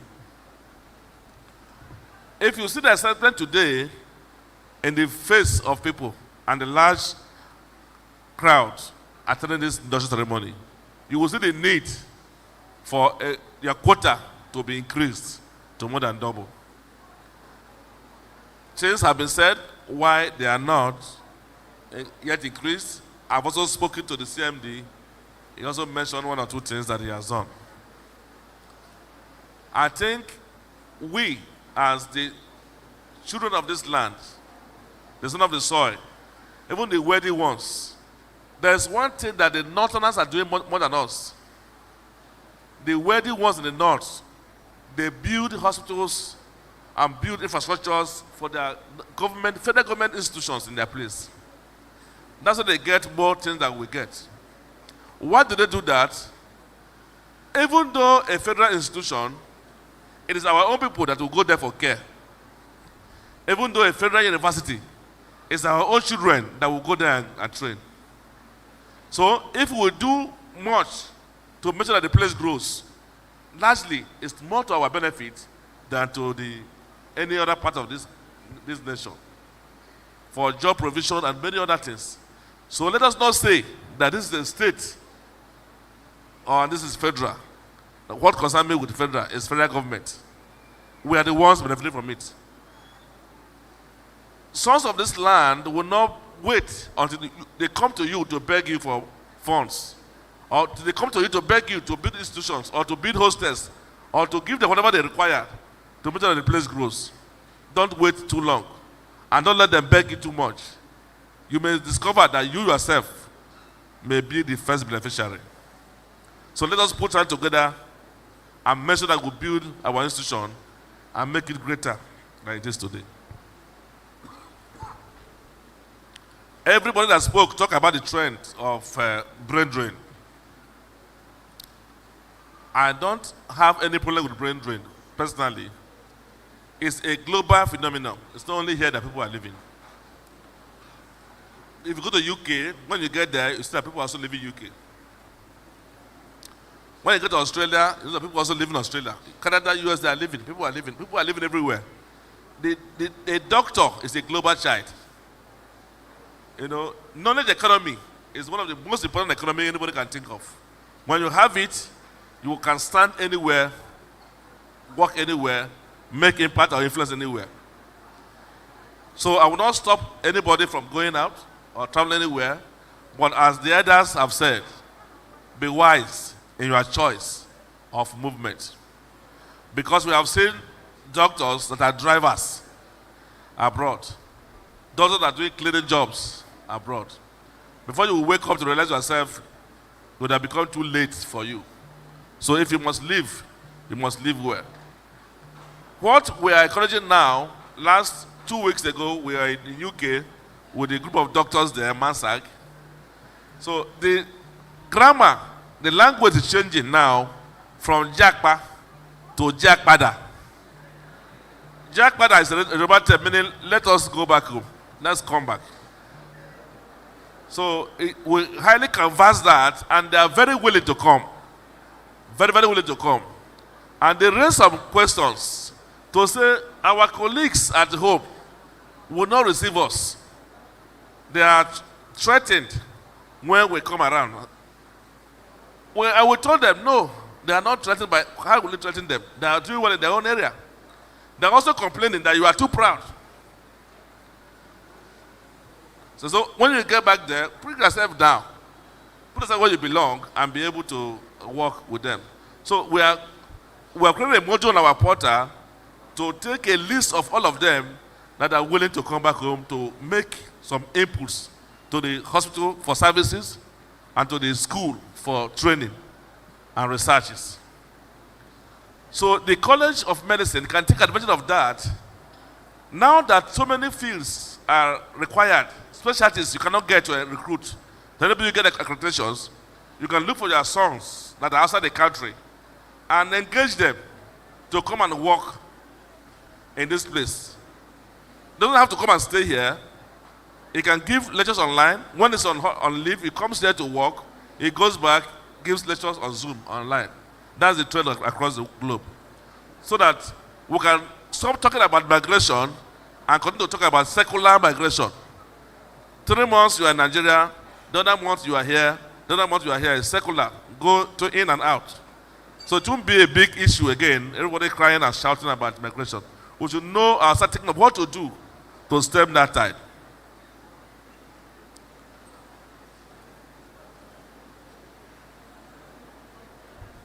This large number of graduates today that are graduating from the medical school is a shock and surprise to me that even the teaching hospital, the CMD, do not have this space to employ them as house officers.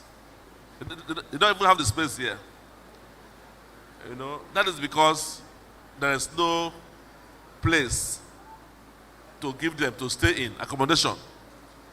Every doctor should stay inside the hospital premises, because if your consultant comes to the hospital in the night and he sees an interesting case, he can wake you up to come and learn something. That's why it's important. But we have discussed everything should be done, even though it's to rent accommodation. Awka, here can get up to 200 quota for housemanship. They can't get that. They have the human resources. It's just the accommodation that is required. If they can get that, even though it's rented, let it be rented. Then you can get it without much difficulty. And I'm sure that very soon we'll be able to do that. Although I rejoice with the ones that will get placement in Calabar, as the Commissioner of Health have said. But it's a loss to this land, those 30 people that will take. Because when they get over there, they are going to get married there. It is true. I saw some of the boys very happy and excited when they say Calabar. They're already sharing their name with the man now. Some of them may get employed there. Some will join the army there. Then you may be losing your best students that you have trained. The best way is to expand our own capacities so we can retain the best ones. Even from this point, from this day, give employment to your best. Those on the station, give them employment in those departments that are doing best. So you can retain them. That's how you can retain them. Why people are running away from Nigeria is because there's no job. That's one critical problem. If you look at this teaching hospital now, people have been living. Have they employed another person since they left? No, I've not seen any vacancy in the papers any day. And so we don't have doctors. I know many of them that are looking for jobs, so many of them. There's no job. Even specialists, there's no job for some of them. So if they have job, the chances are that they will settle down small before they go anywhere. And then they will spend 3, 4, 5 years before they move. And that's enough time for them to give back to their communities and to the nation. So let's do the needful and make sure that we retain the best students that we have. It is so interesting now that this current Minister of Health, he called my registrar and his mindset is on quota expansion. He said double every quarter if possible. Everybody, once they give you the needful, double. So let us make use of that privilege and available opportunity to expand our own quota. Perhaps when this time passes, it may become more difficult. But now I can tell you for free that it's easy. I'm talking about it because it's painful to me that most federal government institutions that have been there for many years, their quota have not changed. They don't care because it's government. They don't care. While some private institutions are doubling their quota every 2 years. Those ones because they are paying school fees heavily. When quota increases, their money increases. So if you say build 2 hostels for them, you will go and build it. You will even build 4. When it gets double, if you spend 2 billion, it will get 8 billion out of it. So it's like business for them. But let us also try to see what we can do to. In fact, I don't think anything is wrong with having a special class of people that will pay your school fees. The VCs should start discussing that at various forums. Introduce school fees for some class of people to stem people going abroad to go and train, go to Ukraine, go to Russia, go to other places, go to school. Let them come into your school and pay that school fees. Then you use it to develop the school. If it's for medicine that pays 7 million, some parents have that money, they will pay. Many of them, you'll be surprised, you'll be shocked. But let that opportunity be provided for them to come to the school, pay the money, at least they must have the basic qualification. They may not score 300. I'm aware that many students are scored 300 and above. Even they post UME, they score 295, 300, they were not still admitted. One of my friend's son in Babcock, he scored very well, a small girl. I said, no, this is not possible, this is not fair. I called my registrar, I talked to him that this is not fair. This child will not go back to Ukraine or go where? Next year, he may never do medicine again in her life. Well, I called the provost, he came over to register, they discussed. Somehow they work at an arrangement, go and improve your facility, but meanwhile, take this extra so you can accommodate those people. There were over 300 people that were above, scored very well, they didn't get. And it's our fault that we're not improving our facilities. That's why this is happening. So we should do all that we can to make sure that we're able to accommodate our own children. You know, I speak more about it here because here we have a lot of geniuses in this part of the world. Geniuses who that can produce things. Only Nnewi man is producing cars now in Nigeria that is moving in the streets. So if we give them an opportunity to express themselves, we may get much more inventors in this country. Let's not leave them in the streets or in the clubs or in different illicit groups to be doing havoc. We can channel their strength to do things that are much better and useful in life. Well, it's not a day of speech. All the speech that have to be said have been said by the elder of the day. It's both the elder, it's both spoke about what Rachel will say, and every much more things. So my name is just to come and say that he has said everything. That's why my name is Okukaya. So it's your words that is my name, not that I will come and say what he will say. Before I go to the next level, I would like to mention that there are some of you here, the requirement for you to get your professional registration is now fully digital and online. The way you paid money for this induction, you will go back to that portal after this induction, maybe by Monday, and you will see your licenses.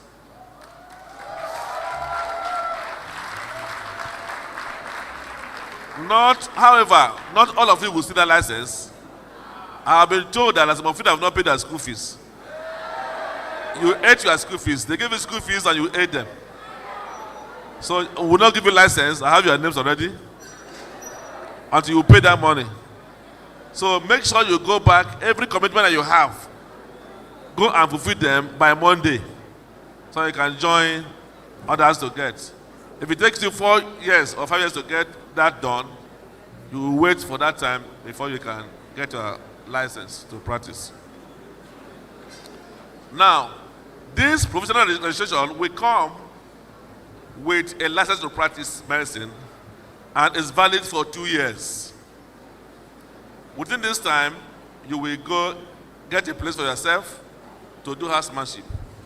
The Medical and Dental Council of Nigeria currently is in charge of 43 centers where housemanship can be done. A new one was added in Ebonyi. That is the National Obstetric Fistula Center. They have a quota there for housemanship also, so now a quota too. So you will access the portal, fill the form, update your profile there, then you can have privilege to choose from anywhere that you like to go and do your housemanship. Now, the military is still on their own up to now, including the Army, Navy, Air Force, doing their own things, their housemanship. Every state also have their centers. It's so sad that most states don't have placement. They're not accredited for housemanship training. They're not able to do something that's, they're not investing in health. Most states are not investing in health. Maybe I should ask the Commissioner for Health to plead with the governor to improve the investment in health sector. You need to have places to train your own people. Let us have facility for, housemanship for our doctors that are from sort of the soil. You will be happy that you can take 60 or 100 of them. Most of them that do housemanship here will stay behind. The dean of this college have told us that somebody taught her and married her. They taught her and they married her. Maybe the teaching was in the house and at home. I don't know which place. So anywhere they get to, there's a chance that they will remain there. That's why she's still here. She would have run away. If you look at how pretty she is, you wouldn't expect her to see her here again. So let them stay within, by all means, to do all their training so they can remain here. It will help the state a lot. Then after housemanship, they will be signed out by the various heads of departments of O&G, pediatrics, surgery, and internal medicine. Then you will upload those forms again to our portal for your full registration. And if you have done that, that's what you require to do to get your full registration. Some people don't do that, they delay. Some of them go for visiting in the UK and they remain there.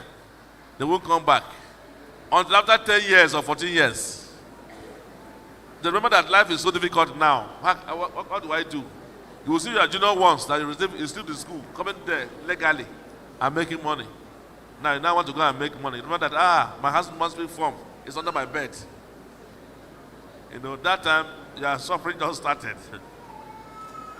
The law is so strong now that for every year that you don't submit that form, you will pay a fine of more than 100,000 naira.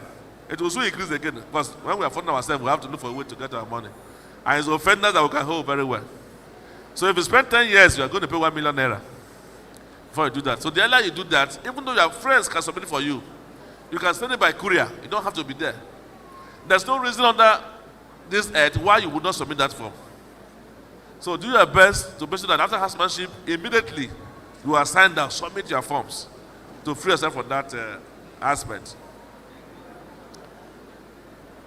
Thereafter, you would have gone through different rotations. Then you would not choose a specialty of interest to you. And you go back and specialize in that particular specialty.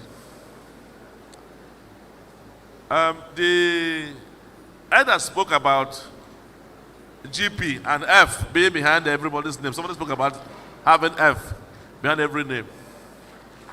In Nigeria, we need to start thinking well how to put ourselves in order. The medical officer, these GPs that doesn't have F, they see more than 80% of the disease burden in Nigeria. They're the ones that are seeing them. In the general hospitals, primary health centers, everywhere. But they are not recognized at all. What makes it to work in other climes, like in the UK, in Canada, in Australia, in other places, is to recognize this experience they have gained over the years. And their skills they have gathered over the years, they can set some exams for them as they are doing their work in the various places. Then that's why they now climb to that level to become those fellows or GPs. We may need to start doing that because that is why people are actually living and not happy. And I'm sure that in some of your hospitals here, some anesthetists that diplomats and anesthetists are handling the general hospitals as the person in charge, and nobody is paid him for that service, but he's doing the work. We need to find a way to upgrade our system to make sure that it recognizes the efforts and the experiences you get over the years in the course of your practice. When you have done training in that specialty, again, you will take it to our portal again, upload it, you get a license to practice that specialty. Don't forget that the council has an investigation panel and the medical and other practitioners tribunal. Now, as you are practicing there, you are being watched. You are not alone in your practice. I know some of you have made community cards, and you're already giving out your community card to your friends. I'm Dr. Kill and Cure. I kill, I sign. You write anything you like. But I'm here to tell you today that to enter trouble is very cheap, very easy. You are being watched by your colleagues. You are being watched even by the patients. You are being watched by your superiors. You are seeing those that train you are still watching you. That patient that enters your office smiling with you, he enters hailing you okay, and your head is swelling. He wants you to lose that job you are doing. When there's an issue of contention between you and him, when he will be putting hand in your eyes, you did it, you will be surprised, you'll be shocked that this patient that used to hear me before, it will make sure they strip you of your license or any name that you have. It will make sure it does that. So be cautious in your practice. Follow the ethics that you have been taught. I'm sure that I've taught you all the ethics. But what puts people in trouble, one, is you have promised yourself that once I finish medicine, I will make them by all means. You want to make money by all means. Cutting corners. Somebody is alive, you write, the man is medically fit to start something. I've seen in my place, a doctor signed death certificate for a man that's alive. The son took it to the bank and withdrew the man's money as next of kin. You know, when the matter now came up, the doctor was arrested. And to make the case quiet, he has to pay back all the money. He paid all the money that they took, even plus extra, to the police and to everybody before he can be left. Don't be involved in illicit practices. You will never go free. If any matter comes to us and you are found wanting, you might lose your license at that point. Even though you are pressed for up to 40 years, it doesn't matter. So be careful, follow the ethics. Know your limit and know when to refer. There's no crime in checking your books to make diagnosis. There's no crime in it. Don't be ashamed to check your books. Let the patient go back, come back next week. And let me go and check what that thing is. Don't be ashamed. Because if you make a mistake, you enter trouble. So having said all this, I want to tell you congratulations for having gone through this year rigorous training. And as you have not finished though. And as you take care of the head of the other people, the masses, your own head will not fail in Jesus' name. So we will go into the induction proper, take the pledge, and I will require you to rise to your feet. You will rise to your feet. Even though you have not paid your school fees, still rise. Someone still sitting down. I will indult you, but I will not give you license. I won't give you. There are about 30 of you.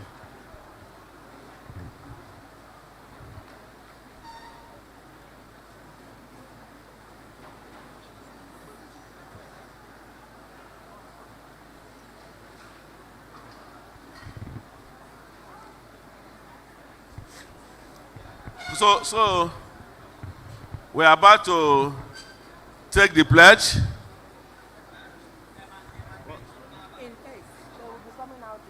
Okay. You will say after me.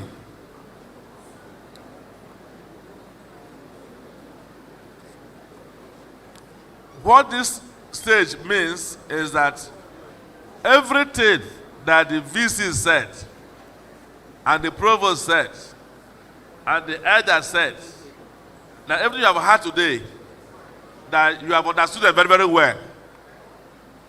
That if you are found wanting, it should be disciplined. That's what I do by this pledge. That you are ready to be sanctioned or have your name erased if you make mistake with what I have told you. So if you don't want to be sanctioned, you don't want to continue with this message, trouble is too much. You want to excuse us. Can I see your hands up, please? Anybody don't want again? They don't want to be a doctor again. You are tired.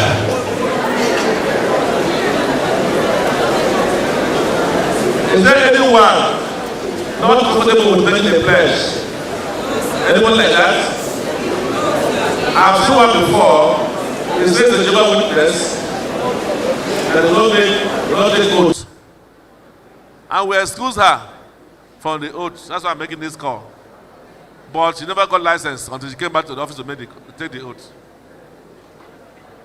You have right to make a decision. We also have a right to do what we should do the needful. Now, if you are said, you will say after me, and when I say I, doctor, you shout your name. So your father will hear his name very clearly. Some of you are children of lecturers here. If your father does not hear his name, he will not be happy.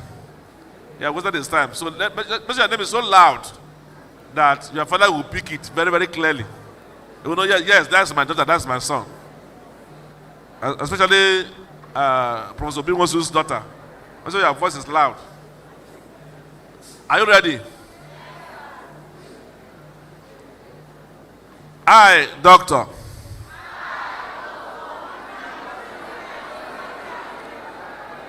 do sincerely and solemnly declare that as a registered medical practitioner of Nigeria, I shall exercise the several parts of my profession to the best of my knowledge and ability, for the good, safety, and welfare of all persons committing themselves to my care and attention, and that I will faithfully obey the rules and regulations of Medical and Dental Council of Nigeria and all other laws that are made for the control of medical and dental professions in Nigeria. Therefore, I solemnly pledge to dedicate my life to the service of humanity. The health and well-being of my patient will be my first consideration. I will respect the autonomy and dignity of my patients. I will maintain the utmost respect for human life. I will not permit consideration of age, disease or disability, creed, ethnic origin, gender, nationality, political affiliation, race, sexual orientation, social standing, or any other factor to intervene between my duty and my patients. I will respect the secrets that is held in me, even after the patient has died. I will practice my profession with conscience and dignity, and in accordance with good medical practice. I will foster the honor and noble traditions of the medical profession. I will give to my teachers, my colleagues, and my students the respect and gratitude that is their due. I will share my medical knowledge for the benefit of the patient and the advancement of healthcare. I will attend to my own health, well-being, and abilities in order to provide care of the highest standard. I will not use my medical knowledge to violate human rights and civil liberties, even under threat. I make these promises solemnly, freely, and upon my honor. So help me God.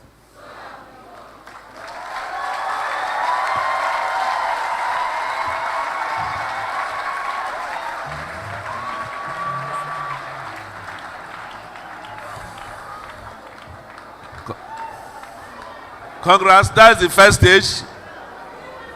We still have 2 more stages. Please don't leave there now. The second stage is to affirm to this pledge you have made. You are going to come out and take here, you come out in 8 to affirm to this pledge that you have made. You will take the book that you believe in. If it's the Quran, if it's Bible, you will take and say that I, Dr. So and so, hereby affirm to the pledge I've just made. So help me God.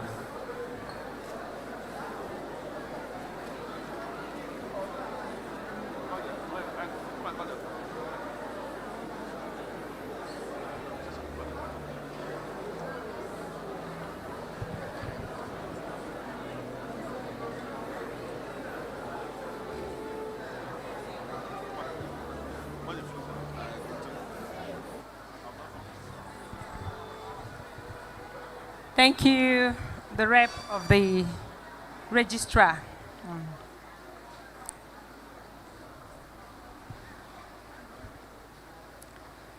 So,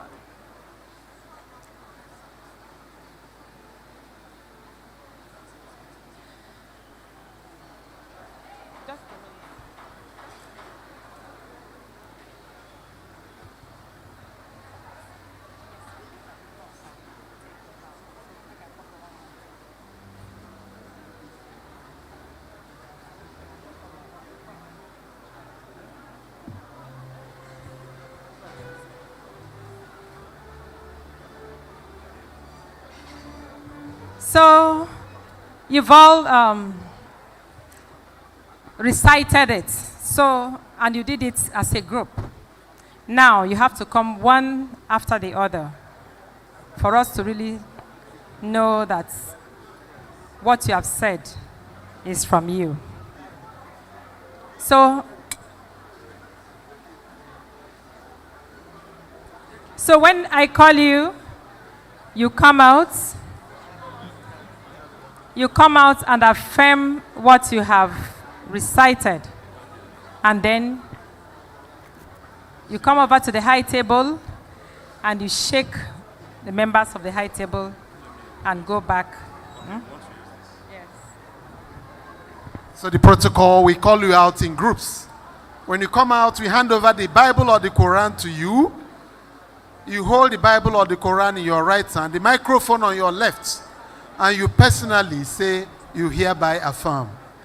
All 6 of you in groups will come up. So listen to your names, and you walk up the podium before you take a bow and have a presidential handshake with the council and the members of the high table.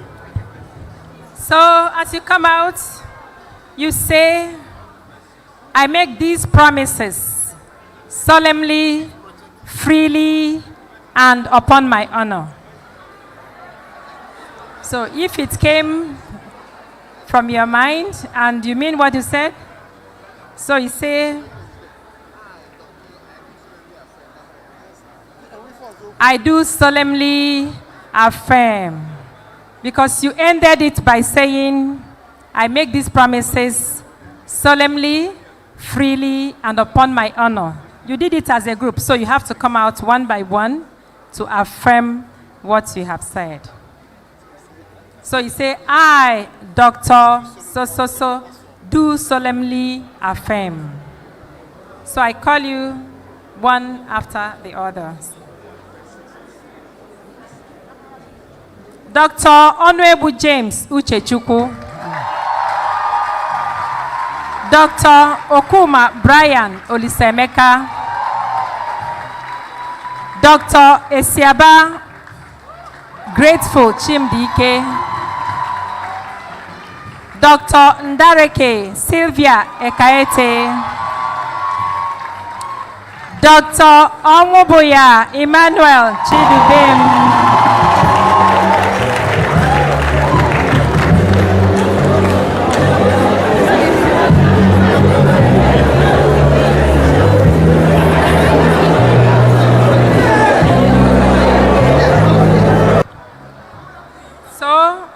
I'll give you the mic and you say, I, Dr. So, do solemnly affirm.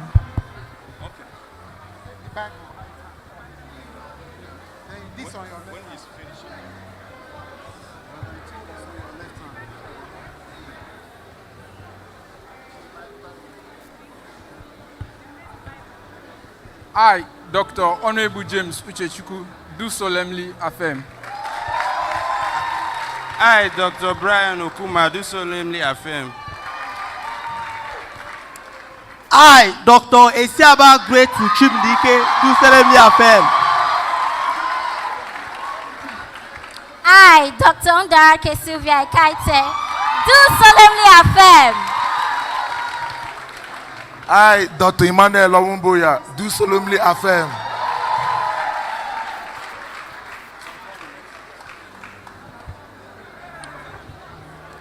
Dr. Isidienu Otito Cordelia. Dr. Okonkwo Onyebuchi Samadina.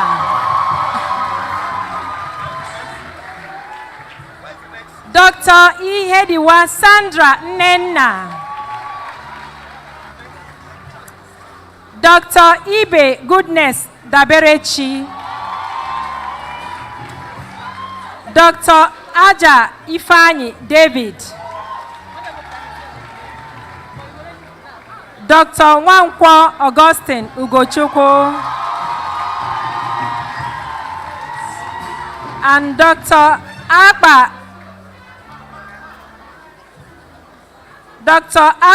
Evarista Uloma. So you say loudly and clearly, I, Dr. So do solemnly affirm. I, Dr. Isidienu Cordelia Otito, do solemnly affirm. I, Dr. Onyebuchi Okonkwo Somadina, do solemnly affirm. I, Dr. Sandra Ihedwa Nenna, do solemnly affirm. I, Dr. Goodness Daberechi Ibe, do solemnly affirm. I, Dr. Aja David Ifani, do solemnly affirm. I, Dr. Nwankwo Augustine Ugochukwu, do solemnly affirm.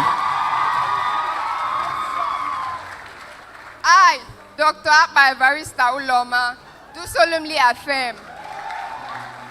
Dr. Dimba Favor Uchechukwu. Dr. Obuagu Emanuela Stephanie. Dr. Amadi Justin Chijoke. Dr. Atuchukwu Chibuzo Samuel. Dr. Okeke Ezinne Rosemary. Dr. Ume Chidimma Harriet.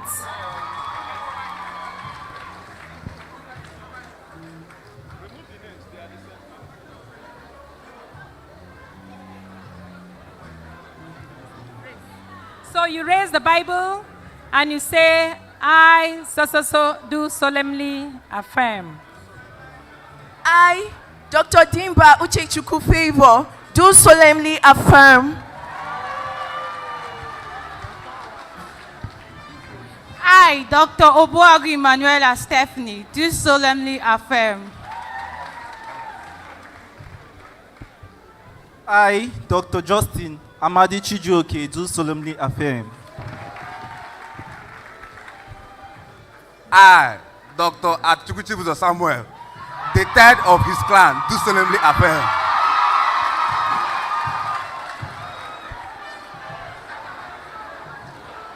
I, Dr. Okeke Ezinne Rosemary, do solemnly affirm.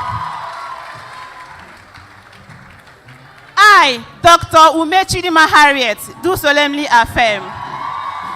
Dr. Emenike Tochukwu Emmanuel. Dr. Madukoma Kenneth C. Dr. Honora Princess Chinenye. Dr. Duru Ebere Lillian. Dr. Ibekwe Chiamaka Cynthia. Dr. Nwozaku Bonaventure Kelechukwu.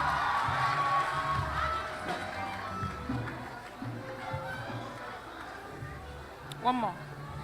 Dr. Onyezi Charles Chimezie.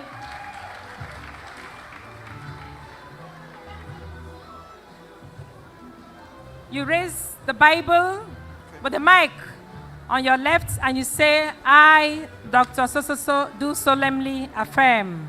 I, Dr. Emenike Tochukwu Emmanuel, do solemnly affirm.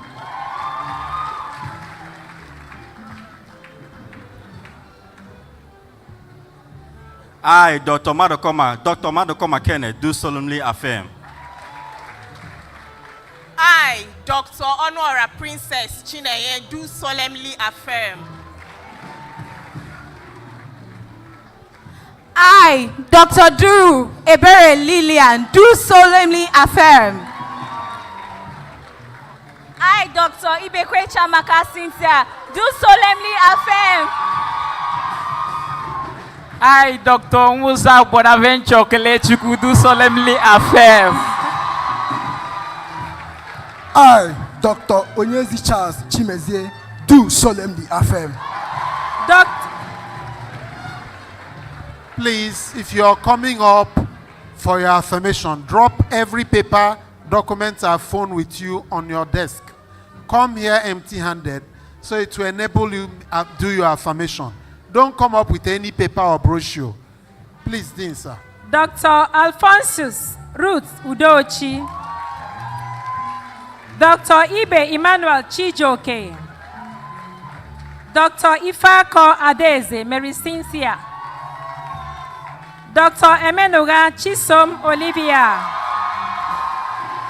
Dr. Johnson Elijah.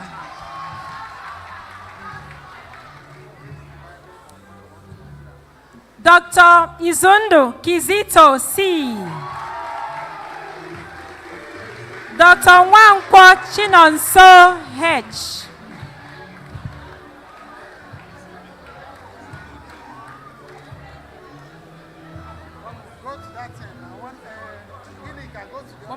One more. Doctor. Okay, so you raise the Bible and you say, I, Dr. So, do solemnly affirm. I, Dr. Alphonsus Ruth Udochi, do solemnly affirm.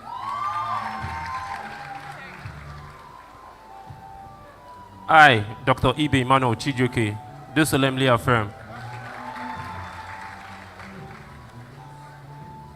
I, Dr. Ifako Adeze Mary Cynthia, do solemnly affirm. I, Dr. Emenuga Chisom Olivia, do solemnly affirm. I, Dr. Johnson Elijah, do solemnly affirm. I, Dr. Izundu Kizito Chukwuebuka, do solemnly affirm. Okay. I, Dr. Izundu Kizito Chukwuebuka, do solemnly affirm. I, Dr. Nwankwo Chinonso Hilary, do solemnly affirm. Dr. Anosike. I, Dr. Nwankwo Chinonso Hilary, do solemnly affirm. Dr. Anosike Udochukwu, God's will. Dr. Aaron, God's will, Chukwunyere. Dr. Chibweze Jerry, O. Dr. Eddie Lanzemo Samson. Dr. Iguilo Ifoma Emanuela. Dr. Nnamani Odinaka Juliet.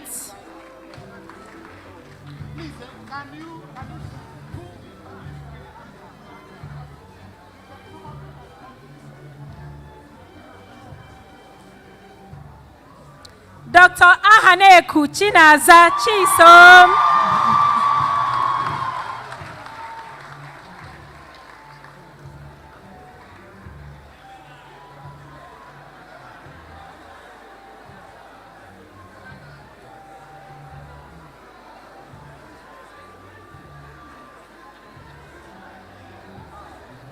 So, you raise the Bible with your right hand.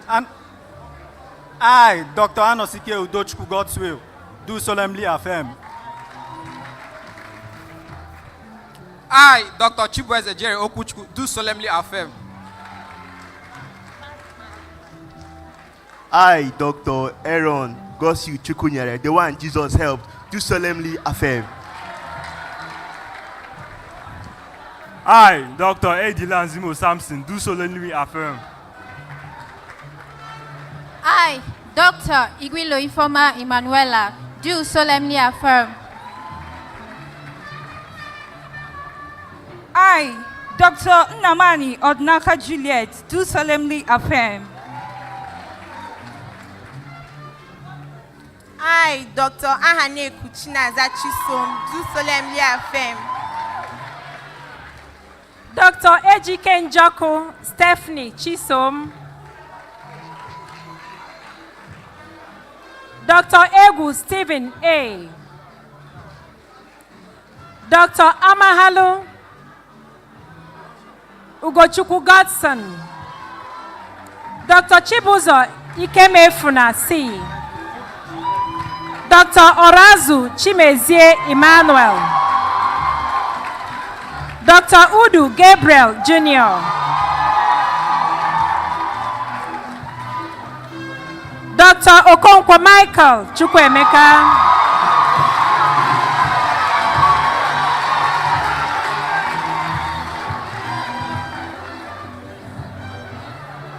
So, I, Ejike Njoku Stephanie Chisom, do solemnly affirm. I, Dr. Ebu Stephen Ama, do solemnly affirm. Handshake. I, Dr. Amalahu Ugochukwu Godson, do solemnly affirm. I, Dr. Chibuzo Ikemefuna Charles, do solemnly affirm. I, Dr. Orazu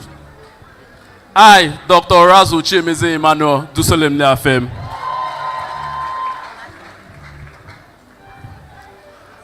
I, Dr. Udu Gabriel Ikechukwu, do solemnly affirm. I, Dr. Okonkwo Michael Chukwuemeka, do solemnly affirm. Dr. Anna Ayo Stella Maris Adobe. Dr. Ekweme Adobe Princess. Dr. Nnaji Arinze Francis. Dr. Ajero Jeremiah Ahanna. Dr. Akwiwu Uzoma Chidozie. Dr. Chukwuma Chikwendo. Dr. Izondo Chinedu Celestine. Dr. Obu Collins Chukwebuka. So, I, Dr. Anayo Stella Maris Adobe, do solemnly affirm. I, Dr. Ekweme Adeze Princess, do solemnly affirm. I, Dr. Nnaji Arinze Francis, do solemnly affirm.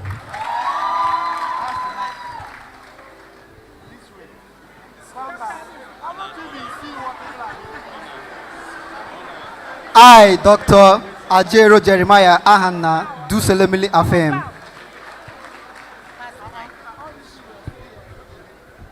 I, Dr. Akwiwu Uzoma Chidozie, do solemnly affirm. I, Dr. Chukwuma Chiwendu Roots, do solemnly affirm.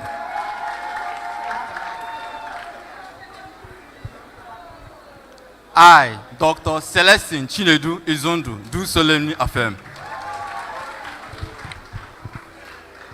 I, Dr. Obu Collins Chukwebuka, do solemnly affirm. Dr. Nwibo Emmanuel Onyebuchi. Dr. Nwafo Sopuruchukwu Vivian. Dr. Aneto Chinazom Stella. Dr. Nwosu Obumneme Evaristus. Dr. Elem Olomachi Olive. Dr. Ekemezie Emmanuel Chinedu. Dr. Akabog Uchechi Williams. Dr. Ukoha Chinemerem Blossom.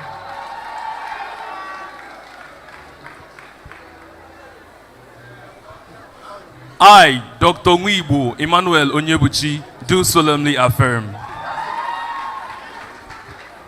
I, Dr. Nwafo Vivian Sopuruchukwu, do solemnly affirm. I, Dr. Aneto Chinazam Stella, do solemnly affirm. I, Nwosu Obuneme Evaristus, do solemnly affirm. I, Nwosu Obuneme Evaristus, do solemnly affirm.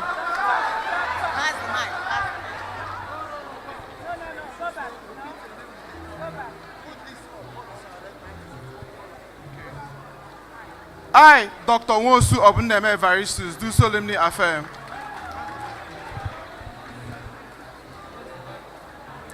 I, Dr. Elem Olomachi Olive, do solemnly affirm. I, Dr. Ekemeze Emmanuel Chinedu, do solemnly affirm. I, Dr. Akabogo Uchechi Williams, do solemnly affirm.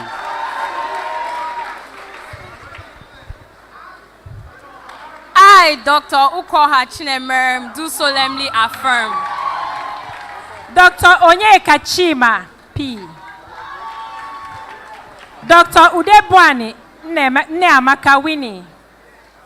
Dr. Ugwoke Samuel Ikechukwu. Dr. Kenechukwu Romanus E.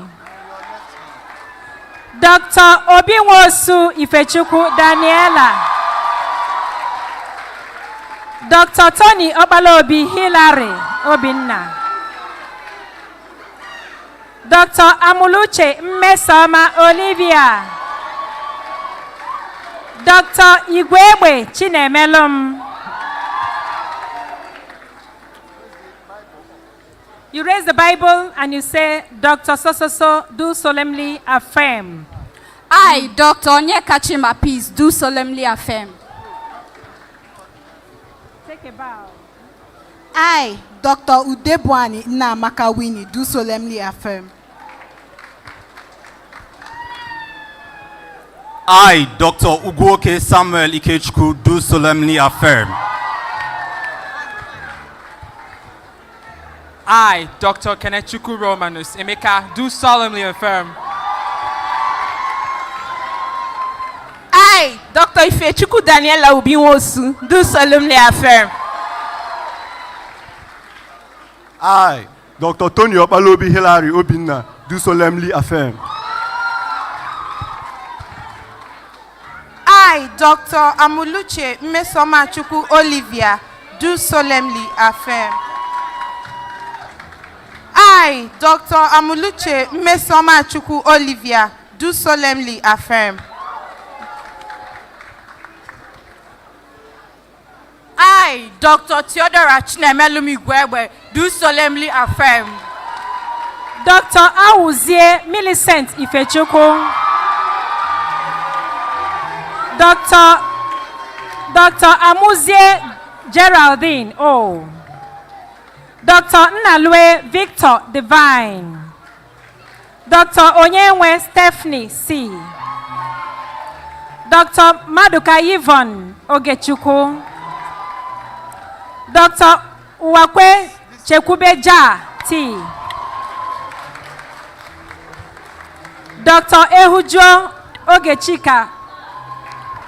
Ogechikara Ode C.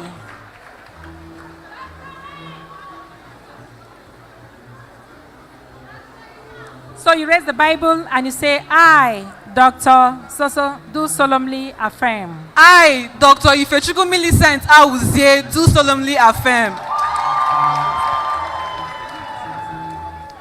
I, Dr. Amuzie Geraldine Olomachi, do solemnly affirm. I, Dr. Nnalwe Victor Divine, do solemnly. I, Dr. Nnalwe Victor Divine, do solemnly affirm.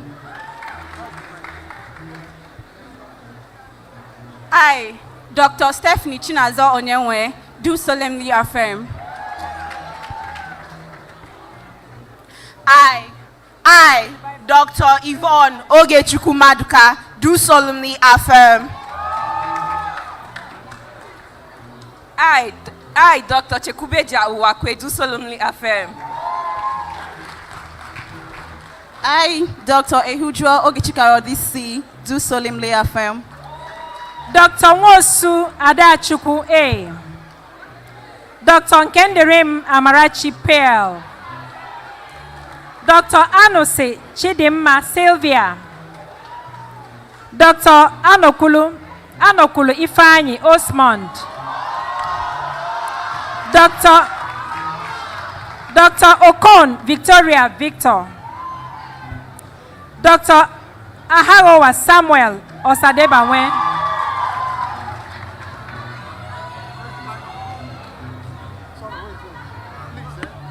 Dr. Emelonye Godwin Amuchechukwu.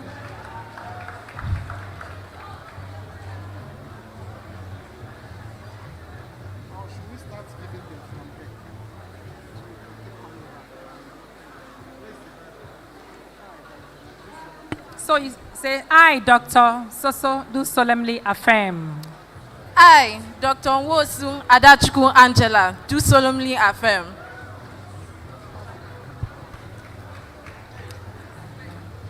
I, Dr. Nnamdi Azikiwe, do solemnly affirm. I, Dr. Chidima Sylvia Angusi, do solemnly affirm. I, Dr. Anokulu Ifeanyi Chukwu Osmond, do solemnly affirm.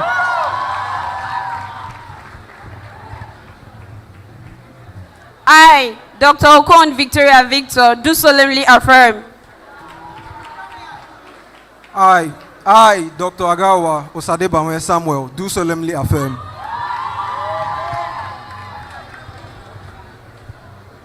I, Dr. Enwelonye Godwin Amuchechukwu, do solemnly affirm. Dr. Achike Chibuzo Francis,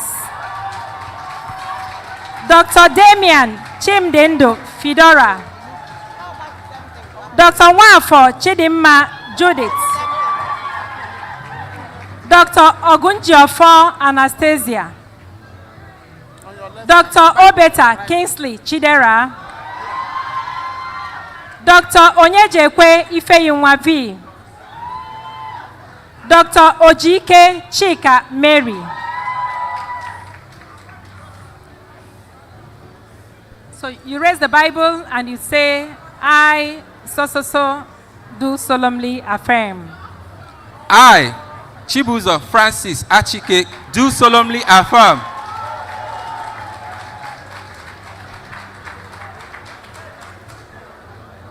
I, Dr. Damian Chimdindu Fidora, do solemnly affirm. I, Dr. Nwafo Chidimma Judith, do solemnly affirm. I, Dr. Ogunjofo Anastasia Shine, do solemnly affirm. I, Dr. Obeta Kingsley Chidera, do solemnly affirm. I, Dr. Onyejekwe Ifeyinwa Vivian, do solemnly affirm.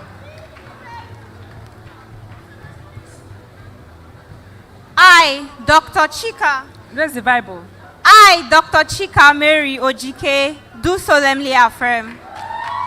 Dr. A.G.K. Me Afamefuna Charles, Dr. Anwadike Adobe Collette, Dr. Ebobe Chinaza Michael, Dr. Okafo Gabriela Uchechukwu, Dr. Udemezwe Ifunanya Ifeoma, Dr. Agalu Uchenna Chinonye, and Dr. Obaka Nzube Kajetan. You raise the Bible and you say, I, Dr. So, do solemnly affirm. I, Dr. Ejikeme Afamefuna Charles, do solemnly affirm.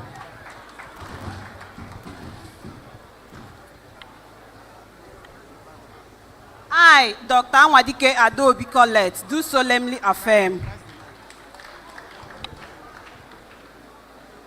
I, Dr. Ebobe Chinaza Michael, do solemnly affirm.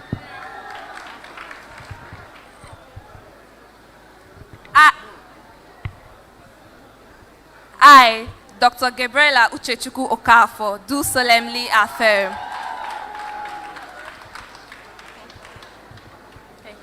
I, Dr. Udemezwe Ifunanya Ifeoma, do solemnly affirm. I, Dr. Agalu Uchenna Chinoye, do solemnly affirm. I, Dr. Obaka Nzube Kajetan, do solemnly affirm.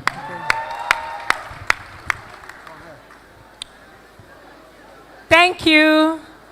Thank you. Thank you. Now, congratulations to you. Congratulations. God has done it. Yes, congratulations to you.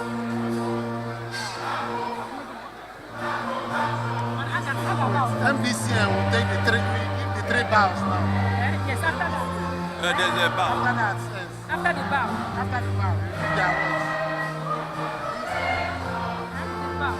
will order it? Is he the one to?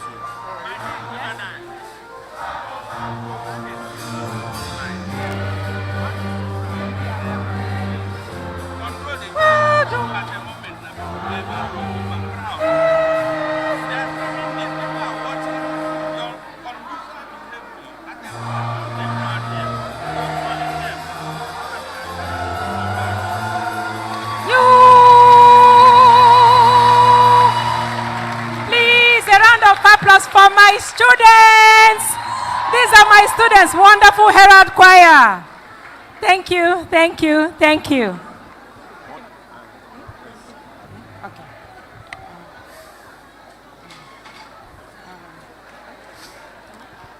We appreciate the Vice Chancellor and the other members of the high table for the hard work they have just done. It's not easy to shake almost 100 people in a stretch. We are very grateful, sir. Thank you so much.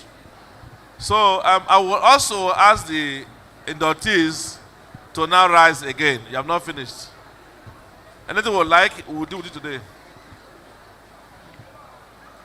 One of the pledge you made today is that you uphold the noble traditions of the medical profession.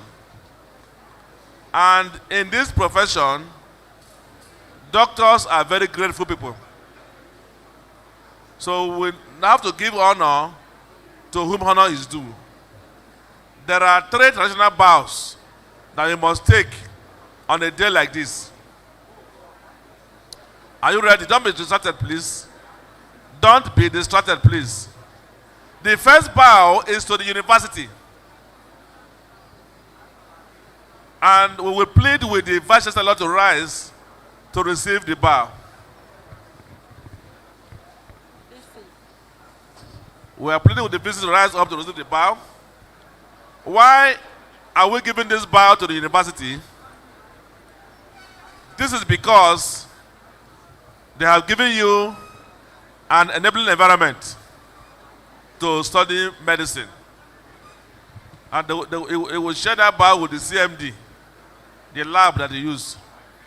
Number 2, they will give you a certificate, MBBS, that will open doors across the world. You're talking about JACPA, without that certificate you can't go anywhere.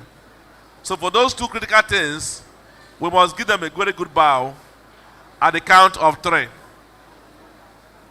1, 2, and 3. Let's go. Bow and remain bowing until I say stop. Bow and remain bowing. Don't just bend and stand. No, remain at that position. You are not bowing. You are just doing yanga. Bow. The VC is not happy. He's frowning. Bow. Yes. Say what is still standing. Bow. You are not bowing. You will remain there for tomorrow if you don't bow. Are they bowing now, VC? Now rise. Rise up.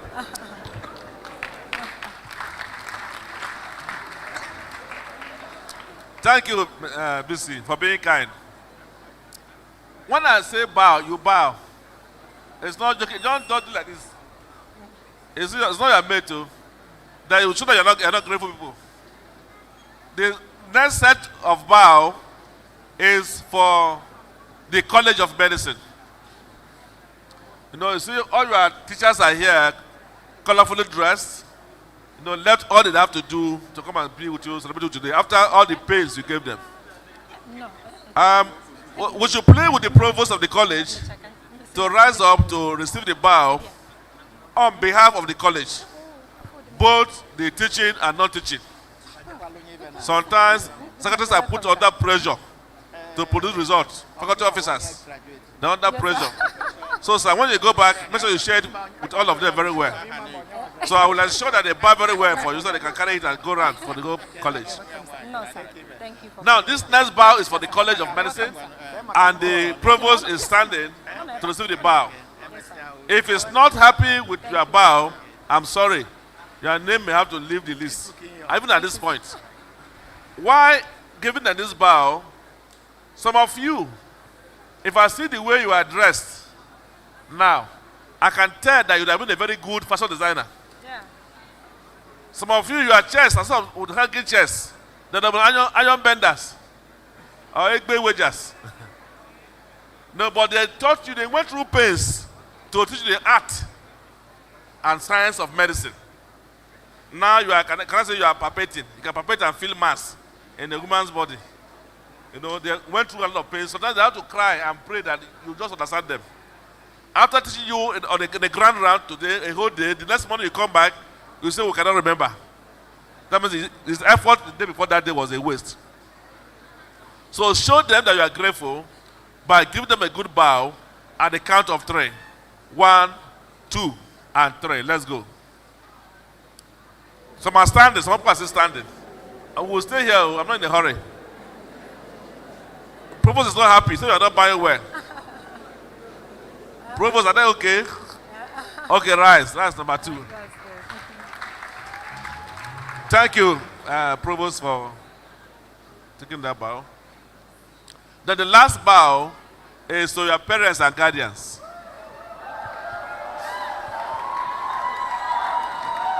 Don't shout. Don't need to shout.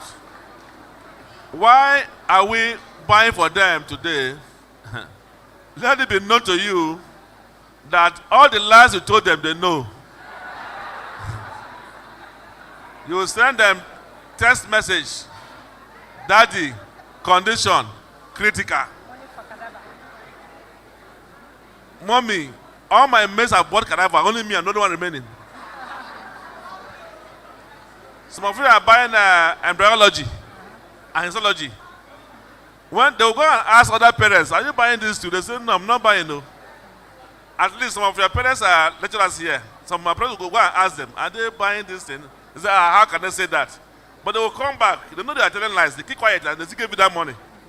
So you won't enter bush. So what you are buying now is that, part of your bow today is to say, I'm sorry, forgive me for the lies I told you. That's your bow. Number 2, they supported you in every area. Spiritually. When they say, let us pray for the church, he will put the child in front first. Let my child pass well in the exam. Pray for harvest, he pray for child. Every time. Your name is everywhere. For prayer, piece of paper, everywhere. You see your name there. So that's why you didn't stray in the bush. The moral support, the advice, counseling, and everything. When you are crying, they are crying too. Sometimes when you fail a course, you say, Mommy, they failed me again. When you pass, you say, I finished them. You know? So today, you will face the audience where your parents are, and let us give them a very good bow at the count of 3. Okay, sorry. 1, 2, and 3. Let's go. Some people are not buying. They don't have parents. You are not buying. You don't have parents. Don't wave. I say bow. You are waving. Bow. You are not buying, no? Are they buying? Parents, are they buying? Okay, number 3, rise. Therefore, on a final note, ladies and gentlemen, it's my privilege to introduce to you the newest doctors in the world.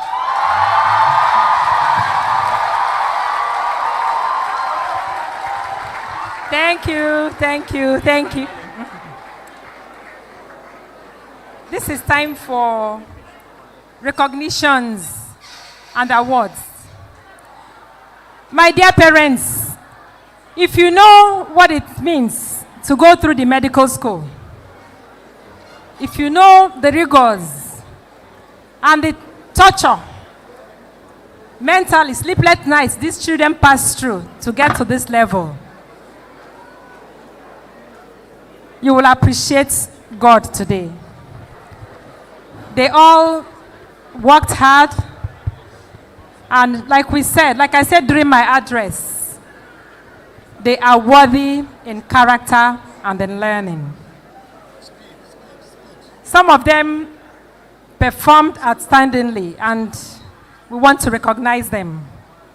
So we just call them in no particular, the best in different subjects, and we have awards for them. So during this award, please, press, photographers, do not crowd the aisle. We may ask you to disperse yourselves and use your Zoom or come to a corner because you're completely blocking the engagement of the entire people here, including the faculty itself. Please, kindly take some reasonable distance. Remember that this is being transmitted live. So,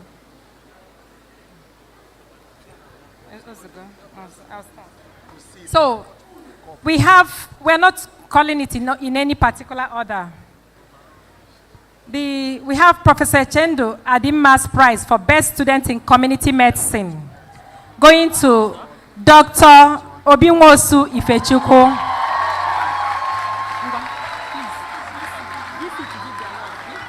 Please, the Vice Chancellor to please present the award.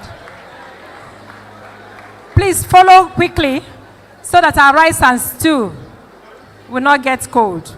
Professor P.U.L.S. Prize for the Best Physician of the Set. Dr. Obinwosu Ifechukwu again. Oh yeah. So please, Professor Ele is here also. Professor Adimma is here. Professor Ele P.U., my teacher and mentor, is here. Oh yeah.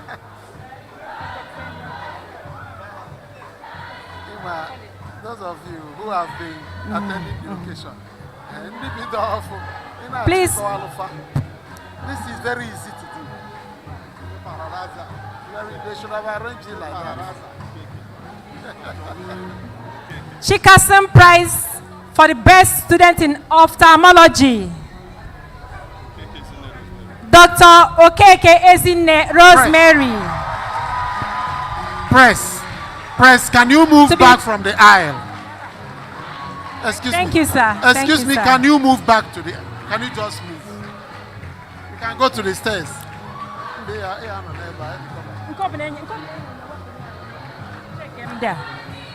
Professor Gerald Udigwe's Prize for the Best Student in Obstetric and Gynecology.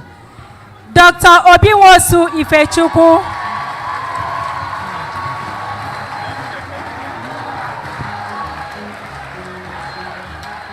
Professor Joseph Ikechebelu's Prize for the Best Students again in Obstetrics and Gynecology. Dr. Obinwosu Ifechukwu.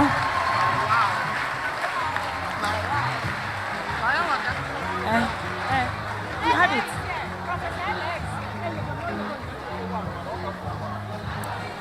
Dr. Please, Professor Ikechebelu is here. Give him. Dr. Dozier Ikedife's Medal for Best Student in the 4th MBBS exam. Dr. Emenoga Obinna Olivia. Okay, the VC can present.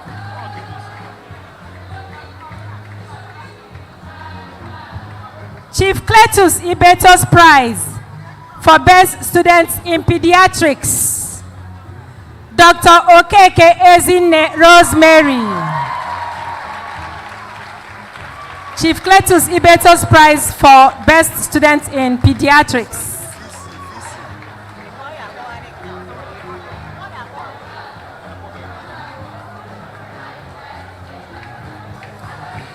Professor P.U.L.S. Prize for Best Student in Internal Medicine. That's my specialty. Dr. Obinwosu Ifechukwu. Professor P.U.L.S. Prize. Professor Ele is here. My teacher and mentor.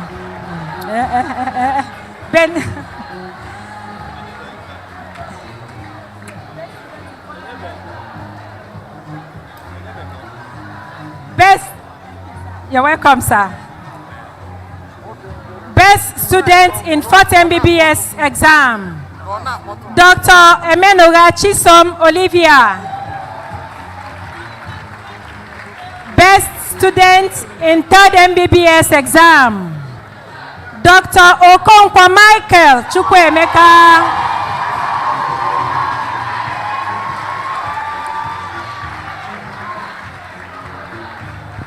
Best student in the 2nd MBBS exam. Best student in the second BBS exam, Dr. Okonkwo Michael Chukwuemeka.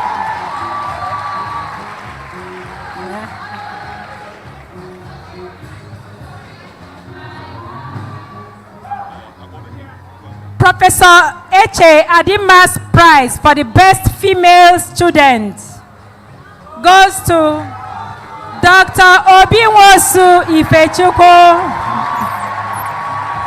Professor Eche Adimas Prize for the best student, female student.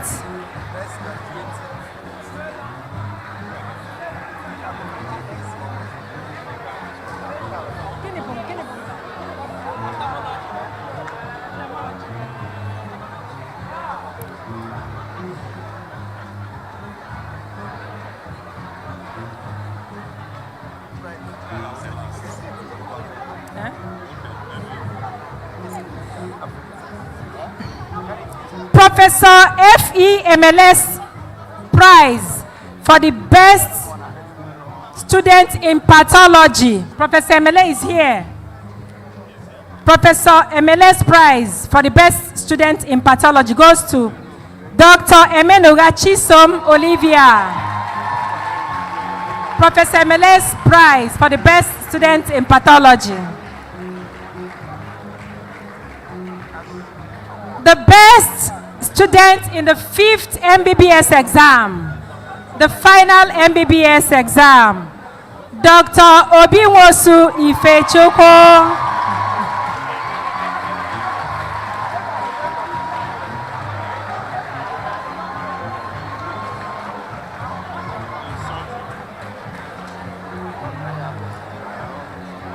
Professor J.K.C. Emejulu's Prize for the best student in surgery goes to Dr. Okeke Ezine Rosemary.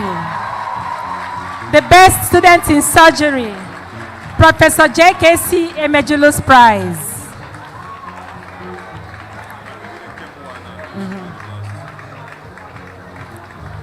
The Medical Women Association of Nigeria recognizes the best female student.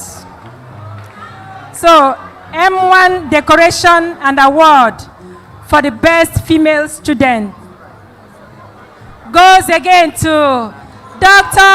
Obinwosu Ifechukwu.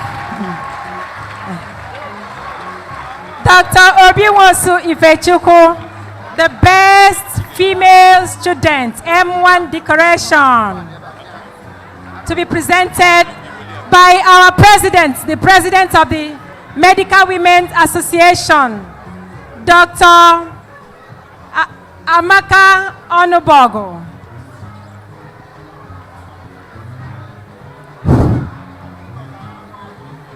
The Vice Chancellor, sir, all the other members of the high table, let me not break protocol.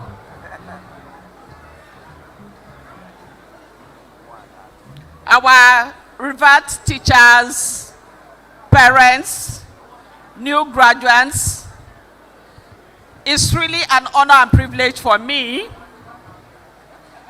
as a past national president of Medical Women's Association of Nigeria to admit this young girl. The first and last time I entered this hall was when the parents wedded. So you can count the number of years when Obinwosu and Amaka wedded. We had the reception here. This is my second time of entering this hall. And I'm so happy that she has made us proud. She got my award as the best graduating in my public health faculty. She also got my award as the best overall female graduating students.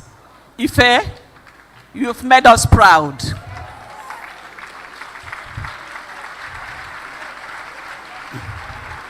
We want to catch them young, all the female medical doctors. Medical Women's Association of Nigeria is an affiliate of Nigerian Medical Association. It is also an affiliate of Medical Women's International Association. We have a free pass to the United Nations building because Medical Women's Association of Nigeria, during my tenure as the national president, I got what we call the United Nations Economic and Social Council consultative status for this association. Please, I'll urge all the medical female doctors here, please register with our Anambra State branch. You will gain a lot. On behalf of the Medical Women's Association of Nigeria, Anambra State branch, Ife, we want to say welcome to you, congratulate you, you have made us so proud.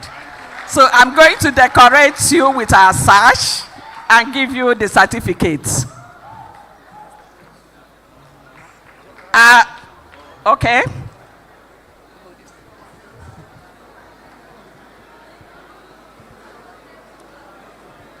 How many sacks?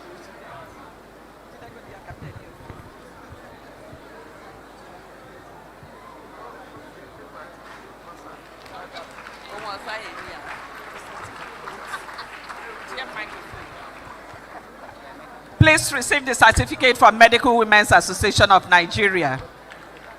Congrats. We also have a little pause for you.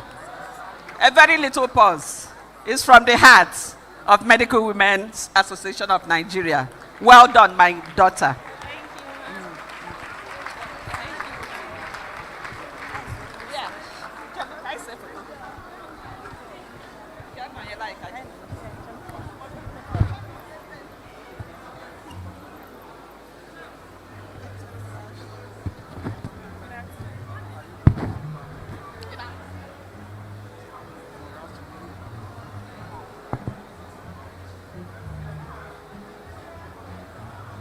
While that is going on, we have 3 more prizes to present,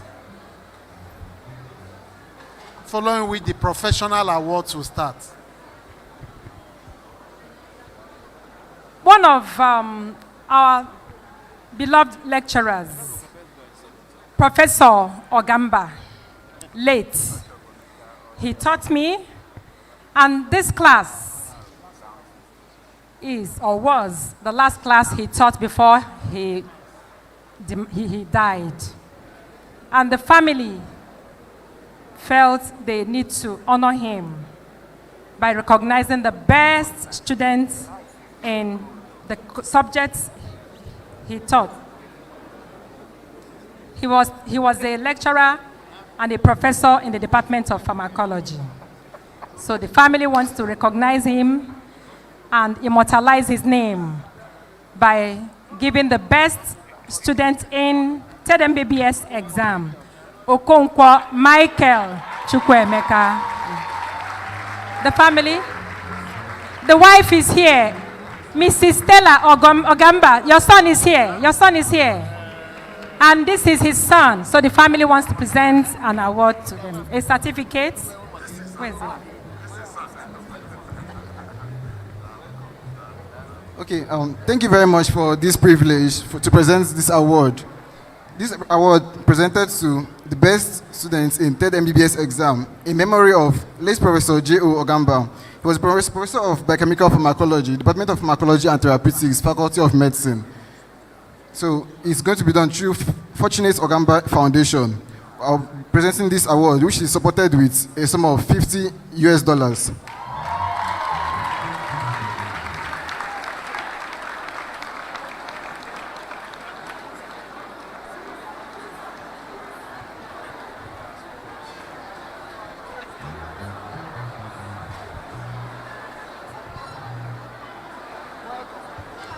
The Sub-Dean, Students Affairs. There were some graduates here who served in the hostel as officials in the hostel. And the Sub-Dean, Students Affairs wants to recognize them. Dr. Ifeanyi Osmond Anokulu, class rep 2019 to 2023. Please come out quickly. Dr. Arinze Francis Nnaji, past NOMSA President, 2021-2022. Dr. Chinaza Stella Aneto, Assistant Class Rep, 2016 to 2023. And Dr. Augustine Ugochukwu Nwankwo, Speaker, Student Representative Council, 2021 to 2022. Thank you. And finally, we are coming to the end gradually. The overall best student, the overall best graduate. He has shown consistency from second year up till final year. And we are proud of you. Dr. Okonkwo Michael Chukwuemeka. Dr. Okonkwo Michael Chukwuemeka. Calm, calculated, unassuming, simple, but with so much in the brain. Congratulations, congratulations, congratulations. Congratulations. Thank you. Thank you. We're done. We are done.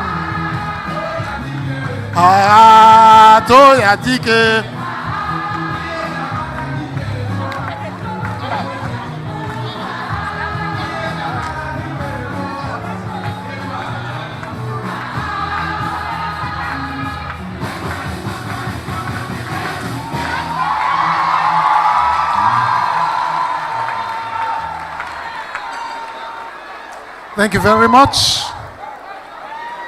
I think this is the high point of this event. As we begin to wind down,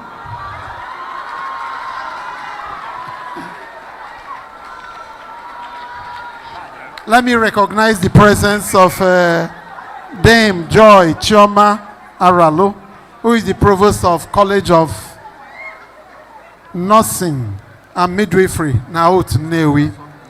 I equally recognize the presence of High Chief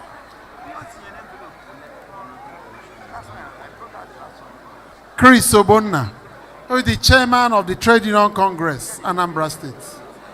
I equally recognize the presence of Mr. Gozie Egwatu, who is the bossa of UNISIC, who bankrolls all these events.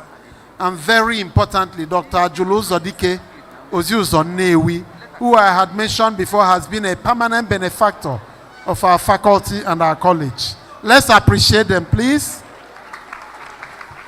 If you turn over to the broken brochure, with the awards done, I have to call on the UNISIC alumni representative. UNISIC or MEDISIC alumni representative to address these fresh alumni of our institution. Is someone available? Oh. Best graduating student will respond first. The valedictorian for the class will respond.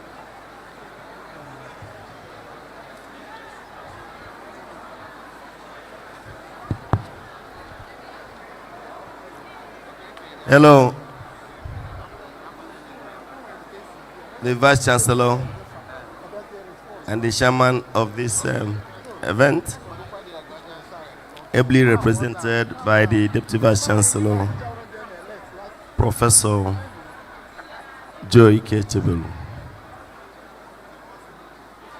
I want to, the members of the high table, I want to please pray that I stand on the existing protocol. At least I'm light, so if I stand on it, it will not fall. I am here on behalf of the Unizik Medics Alumni Association, to thank the Vice Chancellor, the Deputy Vice Chancellor, the Provost, the members of the college for all the sacrifices that saw these our brethren to succeed, and today they are doctors and members of our association. To thank the Chief Medical Director, who is our own, and my first General Secretary, Professor Joseph Odichukwu, for all that the hospital is doing to maintain the training ground for these our students and our colleagues. Also to thank, in a special way, Professor Joseph Ahaneku Mirioma for the support that he gave this alumni, which is actually part of why we are standing tall and solidly. Thank you, Prof. This 52nd induction ceremony is actually one very special. For the first time, sitting here before us is the Chief Medical Director, who is one of us. Can you put your hands together for him? And for the first time, very first time, the presiding dean is our very own Professor Gladys Anek Emanai. Can you please put your hands together for our dean? So, and this year, not only that, we have added 98 brand new, latest, finest, most amiable young doctors, the sui generis. Is that what you're called? If I can hear you say hi to the medical population in Nigeria. I want to say that on behalf of all of us at Unizik Medical Alumni Association, we thank God for you. We congratulate you for your doggedness and for your efforts which God has crowned. And at this point, I want to call on all Unizik Medical alumni here to please stand up as we welcome these our brethren into our fold. Please, if you graduated from Unizik as a doctor, can you please be upstanding? Let us welcome them. When they see you, they draw inspiration. If you look at them, you look at the timetable, you will notice that you have people. And I want to tell you that if you travel outside the country, anywhere you go, if you don't see Unizik Medics, you know that that place is not conducive for you. You just run. And that means that we are doing well. Can you put our hands together for Unizik Medics? And I want to say, let us say welcome to them. Welcome to our brothers. We are together.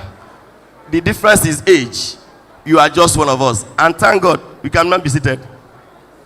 You can now count yourself lucky that by the instrumentality of our dean, the university had approved that you register with the association as you're graduating. And today all of you are actually automatic members of Unizik Medical Alumni Association wherever you find yourself. Put your hands together for yourselves and congratulate yourself. And I want to tell you that wherever you find yourself eventually, it's difficult for you to be anywhere and you don't see a Unizik alumni, alumnus close to you. If you put a call across, I can assure you, we will link you up to somebody who is going to see you through and make sure that you stand on your feet and that you keep going. I want to congratulate your parents, and guardians, and all who have helped you to come to this stage of being doctors. They have all suffered the sacrifice, and today I thank God and I rejoice with them that they are works and their efforts had not gone in vain, and that God has crowned their efforts. I want to say that wherever you find yourself, please make sure that you associate with the UNIZIC Alumni Association. Interestingly, the alumni is looking seriously into all the problems confronting our school. We are working together with the dean and with the provost to see how our colleagues within the country and outside will continue to partner with the college and the university to improve the lots of the students that are coming after you. And so you should join hands with this move so that those that are coming behind you will at least have a better life than you had. That is one way, and that's what we have done, and we expect you to join in this league. I want to thank each and every one of you who have come here to support our alumni. And I want to promise you that these graduates are going to continue to do us proud. They are going to do the university proud. They are going to do the teaching hospital proud. And we are going to continue to foster the flag of both the university and the teaching hospital high. Thank you, and God bless you.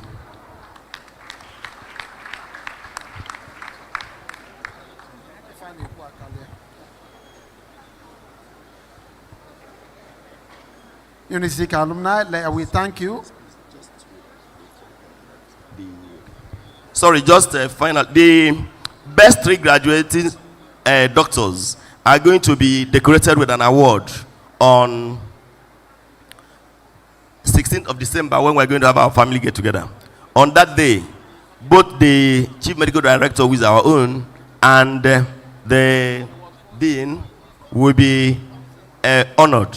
The commissioner and also the deputy governor will be honored that day, so that they will continue to do more for us. The commissioner, thank you for what you have promised. Thank you for what you are going to do again. God bless you. Thank you very much. A big round of applause for UNIZIC Medizic. Ladies and gentlemen, the day is far gone. Time is far spent. Only our salad is the only thing that is spared at this time.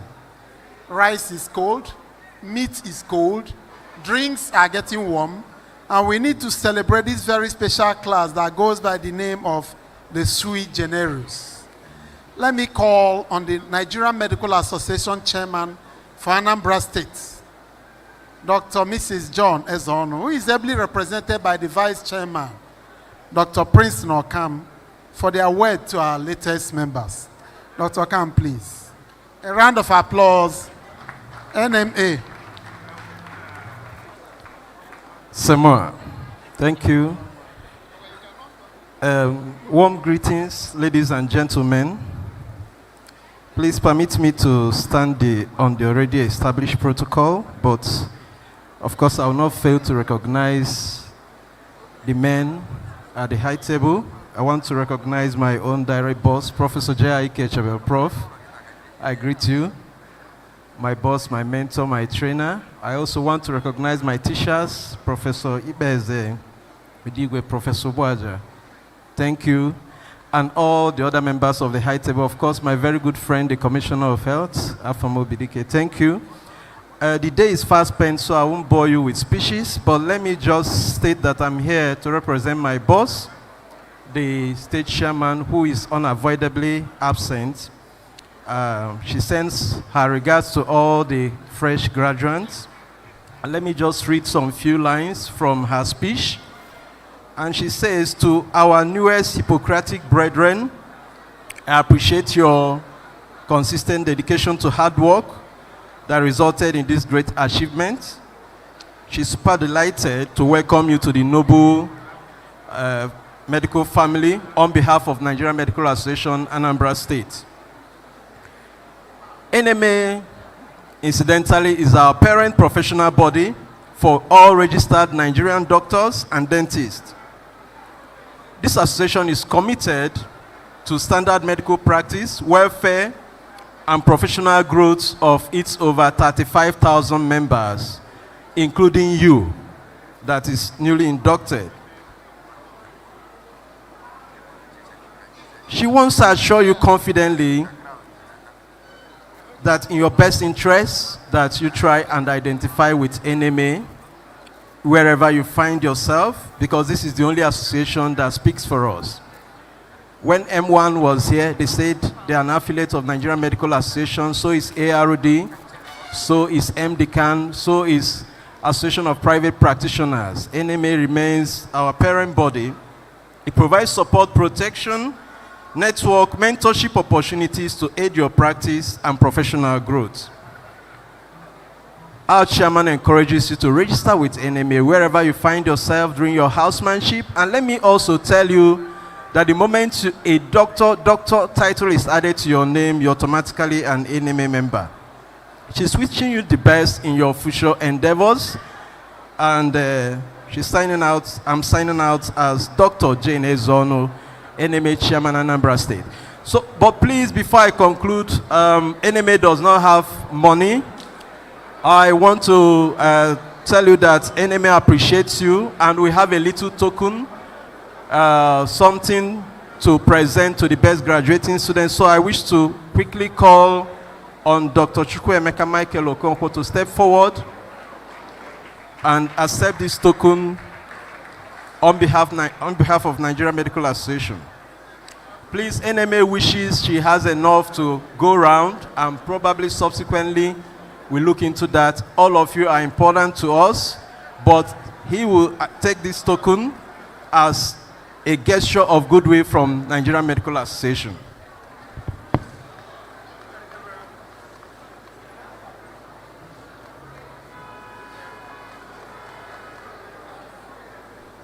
So NMA is giving you a cash of 50,000 naira, a diary, and a tie to go with it. I also want to give this diary to the daughter of my teacher and mentor, Dr. Obinwosu. Please, can you step forward and accept this little token from NMA, Anambra State, for your overwhelming performance and for making our teacher and mentor proud. I also want to use this opportunity to encourage all of us to identify with NMA. Let us bury all hatchets and come together to make NMA great. Thank you very much.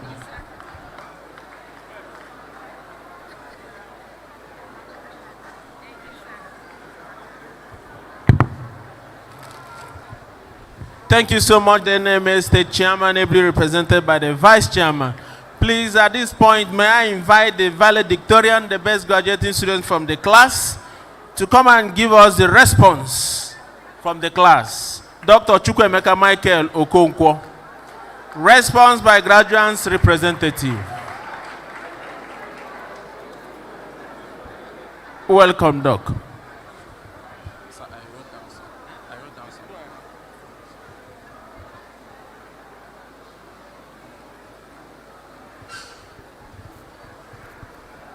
Standing on already existing protocol, my most profound gratitude goes to the Almighty God who has made this day a reality. I wish to sincerely thank everyone who was pivotal to our training, ranging from the institution that nurtured us, headed by our amiable Vice Chancellor, Professor Charles Esimone, FAS. I also wish to thank the Provost in his capacity, Professor Sir Gerald Udigwe, the Dean, our mommy, Professor Gladys Ahaneku, MNI, the various head of departments, and my teachers ranging from the foundational level of the preclinical to my teachers at the clinical level, and above all, everyone who was instrumental in making our dreams fructify. We would not have been able to reach this stage in our lives without the people who helped us and who, without any reservations, expected nothing in return. To our dear teachers who taught us not only by the books, but by everything we needed to see, hear, and say and to live meaningful and exemplary lives, we say thank you and we love you. They guided us in our quest for knowledge, and we pray that the good Almighty God continue to strengthen them so that they will also nurture doctors before and after us. We are always your students, and we thank you for giving us one of the most friendly environments for learning that one can ever think of. Indeed, we are blessed. To our dear parents, our daddies and mommies, we thank you for everything you've done for us. I also want to let you know that every inductee seated here today is also your child, And to my fellow inductees, every parent you are seeing here is also our parent. Without their support, we would not be here today. They have nurtured us, educated us, and most importantly, they have loved us. They believed in us even when we doubted ourselves. Their love and support for us has been unwavering, and we are so lucky to have them in our lives. Of course, they are going to... Please, members of the graduating class, you can't be leaving while your lecturers are still here. Please, please come back. Please, please come back. Of course, there are going to be many more years of struggles, but we are confident that we are going to triumph with you by our side. We cannot provide the adequate financial and materialistic needs for you at this point, but we promise to give you the joy, happiness, and respect that you duly deserve, starting from today. Thank you for being awesome parents to us. Today is just the beginning. With the help of our loved ones and the skills that we've gained, and with God on our side, I believe we are ready to tackle anything that comes our way. We are proud of the friendships we've made and the bonds that we've created. We look forward to using these lessons that we've learned in this institution in the next chapter of our lives, going forward with optimism and confidence, knowing that we are capable of achieving great things. As we part ways and pursue our individual paths, let us continue to uplift and inspire one another, even as we face new challenges and opportunities. Let us be of good character and high moral standards in furtherance of the honor we owe to those that have invested in us all. I want to say a very big thank you to God for the privilege to stand here and give this speech on behalf of my classmates. Also to our friends and well-wishers that found time despite their busy schedule to celebrate with us today. To those at home and abroad streaming via various platforms, my mom and my sister inclusive, we thank you very much. A big thank you to the university for giving us a wonderful stage for accomplishing our goals. I pray that as we go back to our various destinations as the rice is getting cold, may the good Lord grant us journey mercies and keep us safe and sound. Thank you all for sharing in our joy, and from the awesome graduating class of 2022, we say God bless you all.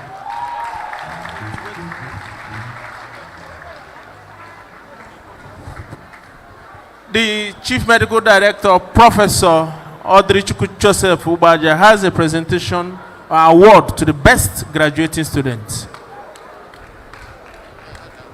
The chairman of the occasion, all protocol duly observed. As a teaching hospital, we want to be part of the Best Graduating Students Award. We are not appropriating it, we are just being part of it. So we want to donate 500,000 for whoever will be the BGS, starting from the current BGS. So every year, the hospital will make available that sum of money. And Anna Akposi BGS and 18-year CMD's award for the BGS. So we want to start from him and then to move on. So congratulations. Thank you. Yes, and again, for the choir, we are impressed as a hospital about what you are doing. So we also want to be part of it. So glad. Among those of faculty choir, sitting here at teaching hospital. Teaching hospital. Yeah. So we're also going to, the hospital is also going to make available to the choir the sum of 500,000 to get a keyboard. Thank you. Thank you so much. Thank you so much, the CMD.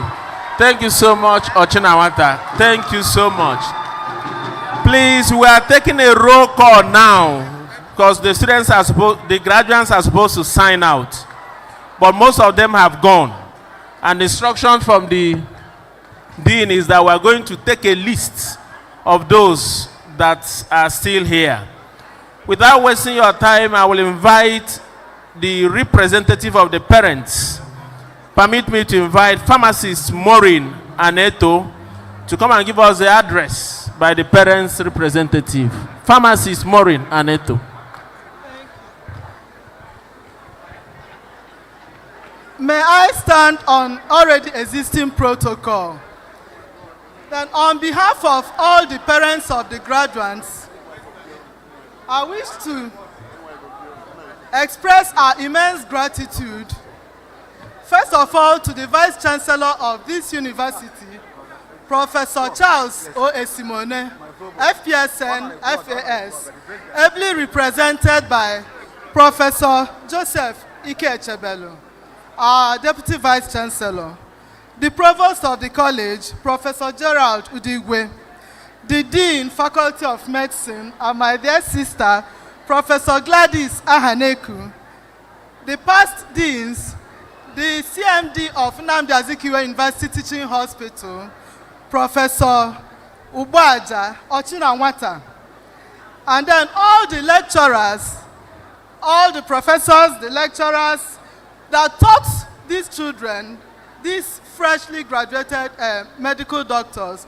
from Okofia during their preclinical stage to the Nayut Nnewi for their clinical stage, and also all the non-teaching staff.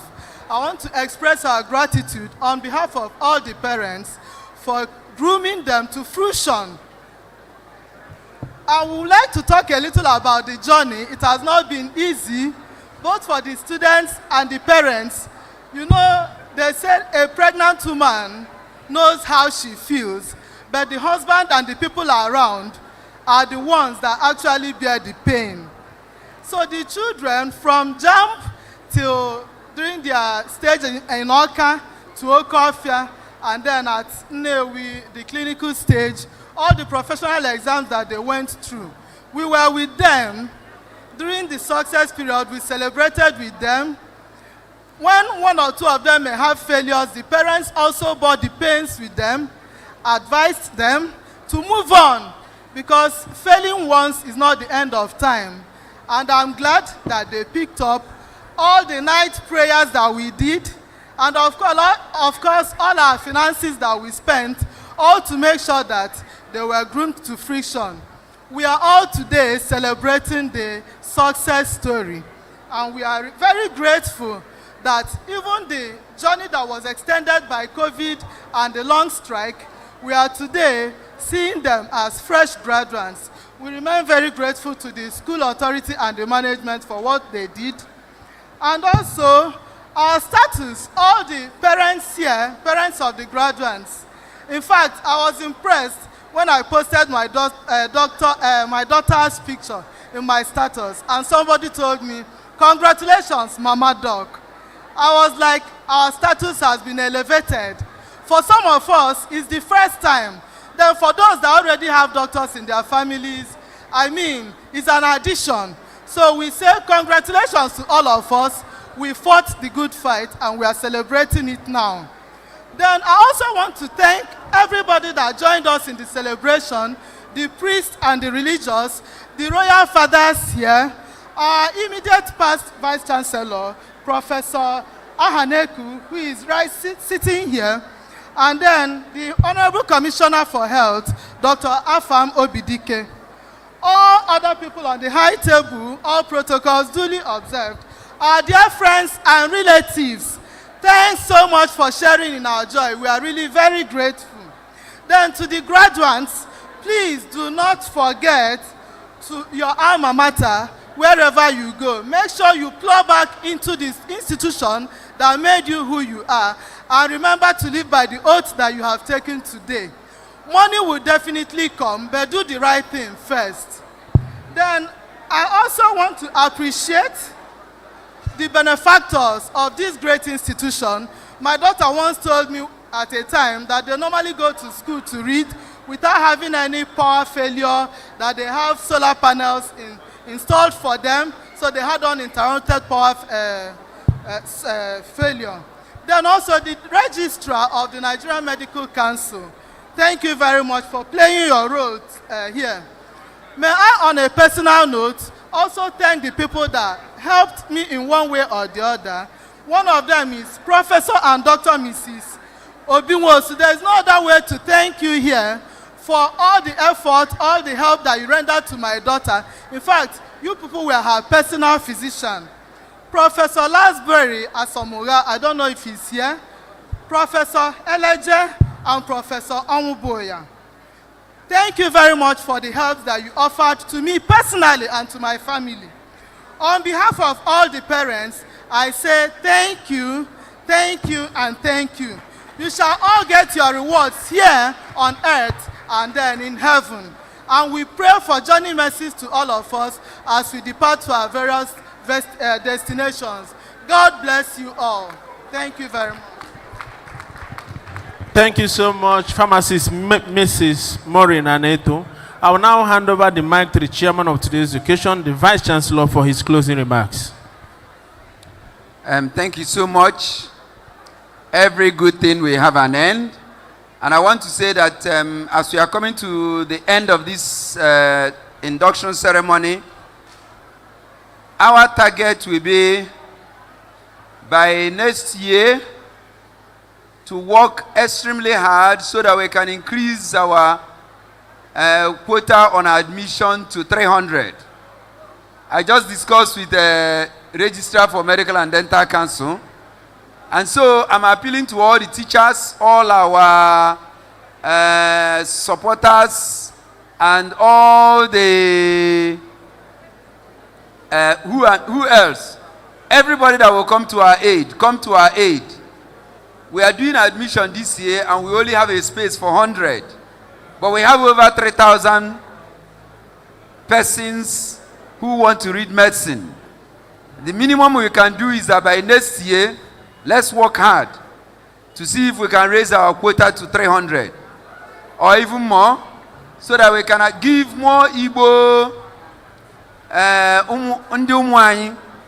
opportunity to read medicine, because this is one course all of us will want to be there. And on that note, I want to appreciate everybody and to thank you for coming. As we eat after this function, so that on that note, God bless all of us in Jesus' name. Thank you so much, our Vice Chancellor, ably represented by Professor Joseph Ike Chebelu.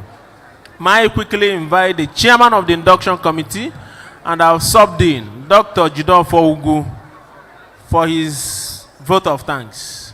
Vote of thanks by the Sub-Dean. Thank you very much, Dr. Emma Obiese Arinze, our Deputy College Orator. The chairman of today's occasion, permit me to give an abridged vote of thanks as we round up this very event. I'd like to first and foremost thank the Almighty God for the grace and for the ability to have executed this very task of conducting the induction today.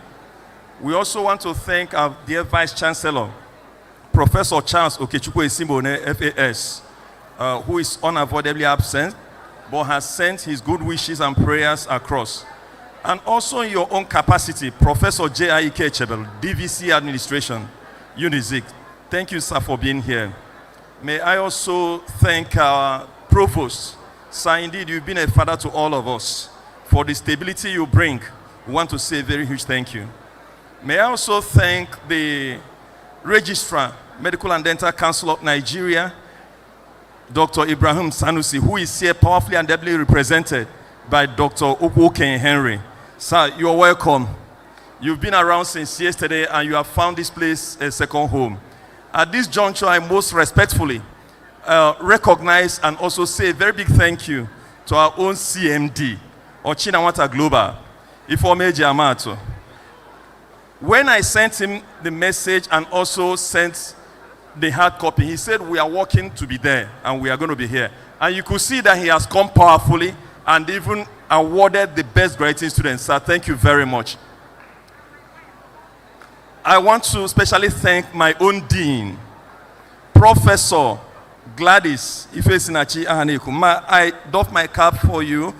I do not know whether we interpreted your script for this induction very well, but we tried our best. That's what we can say. Thank you for the guided liberty. We want to thank the deans of the faculty of the college, the Dean of Faculty of Basic Clinical Science, Professor Emmanuel Chide Okocha, who is here. We want to thank the Dean, Faculty of Basic Medical Sciences, Professor Ngozi Aloysius Okpogba. I sent him a sudden message and then he responded and now he's here. Sir, you are welcome. Thank you very much. The Dean, Faculty of Health Science and Technology, Professor M.J. Nwankwo. Sir, you are here. We are glad to have you. May I also thank, in a very special way, the medical editor for the day, We engaged him at a short notice while he was on transit at the airport and everywhere. We kept communicating. And today, he delivered. Masterfully so. Sir, thank you very much. Professor O.C. Bezen. Miliomu Wanine, glad to have you. Immediate past Vice Chancellor, Unizik. When we had difficulties of the parking space, I went to the place like 4 or 5 times and I was meeting roadblock. The next thing, you press one single button and every door opened. Thank you very much. Even with your smiles, you make doors open. Thank you. We want to also thank our Deputy Provost, College of Health Sciences, Professor Ejatoluchukwu Obi. Sir, you have been a wonderful support to us. Thank you very much. May I also recognize and thank the Honorable Commissioner for Health, Anambra State, my own brother and friend. The moment I sent him the message, I said, the dean wants you here. He said, it's my school, I'm going to be here. And not only has he has come with openings of 30 to 40 house job slots. You don't take it for granted. A round of applause for him. And while the choir was performing, he came to me, he left his seat and said, is this our choir? Are these our medical students? I said yes. And he made a donation and transferred immediately the sum of 100,000 to the choir. It's already in the account. I will not fail to appreciate our elders, both medical elders and invited dignitaries. We extended invitation to Ozius Onnewi, engineer Sir Ajulu Zodike, and he said to me, I'll be there. And not only is he here, he came with his wife. Can we give him a round of applause? Oziuso, you are welcome, sir. We will not fail to recognize past CMD Emeritus, Nnamdi Azikiwe University. Let us appreciate watching Emelo, Professor R.O. Ofieli. He is here with us. So we thank you. Our gathering takes a different color when you are around. Thank you very much. We will not fail to thank our major benefactor in recent times, and he's none other than Engineer Chief Sir Chukwuemeka Nzewi. He is here in person, and he's done a lot for us, and he is here. Sir, you are welcome. We thank you. We thank our past dean, Faculty of Basic Medical Sciences, Professor Okoha. You are involved and you are here. You are welcome. Our dear, elegant pharmacist, Maureen, you are welcome. Your speech was top-notch. I will not fail to thank my constituency, my teachers, distinguished professors. We called you. You appeared in your colors. My teachers here, too numerous to mention. Would I mention the immediate past Chief Medical Director, Otugo Nnewi, Professor A.O. Igwebwe. Sir, you are welcome. Thank you for being here. Professor Obiolasi, my own HOD, you are here. Professor Chukwanuku, TOG. Professor Echadema. I could go on and on. But I must most importantly mention Professor G.U. Chanakwana, a professor of surgery. I went to his office and said, we need you. He didn't say he wants to see you. And then he's here with us and robed and joined the procession. Let's give it up for him. He's here with us. My DC Mark, Professor, it's so good to call you Professor. Okulo Kalisia, my C-Mark. Sir, you're welcome. And the Deputy Chairman Medical Advisory Committee, I saw Dr. Anyoko. Sir, you're welcome. Glad to have you here. Dr. Odile Okoye. He's robed in Fellow of International College of Surgeons gown. Can we give him a round of applause? His dreams are fulfilled. To our parents, thank you very much. You indulged us. It was a bit hot and all that. We wanted to create a kind of induction that is participatory. And if we had fallen short of your expectations, please pardon us. We love you and we appreciate your presence. The Herald Choir, little wonder the dean insisted that you must be here. We want to say a very big thank you to you. Your songs, your renditions were top-notch. God bless you. To my dear graduates, what we had in mind was to give you an induction such that we never had. Our prayer is that your years of practice shall be more beautiful than the induction you've experienced. In Jesus' name. Our students and everyone, the priests and everyone here, we thank you for coming. And we say that the Lord God Almighty will take us home safely to our respective destinations in the mighty name of Jesus.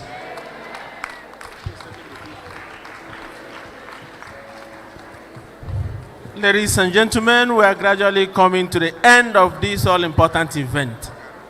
May I quickly invite our chaplain once more, Reverend Father Kizito Okonkwo, for the closing prayer, after which we shall take the university song, and then the recession shall be in the reverse order, please. Members of the high table, followed by gowned academics, and then the students, please. Recession will be in reverse order. Please, before the prayer is taken, in a very special way, I must thank the college orator himself, the man that steered this very ship and made it look very beautiful. And I can say time and again, we are no longer learning from JKC in oratory or Natalucia. We are only enjoying and admiring you. Can we give it up for Professor JKC Emejulu, the college orator and MC for the day? Sir, thank you very much. Thank you so much, Padre. May we rise.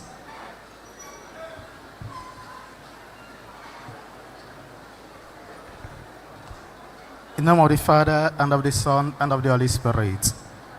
Almighty God, we thank you once again for this occasion. You've been with us till this moment. You've given us the joy and happiness for celebrating with our young and latest doctors.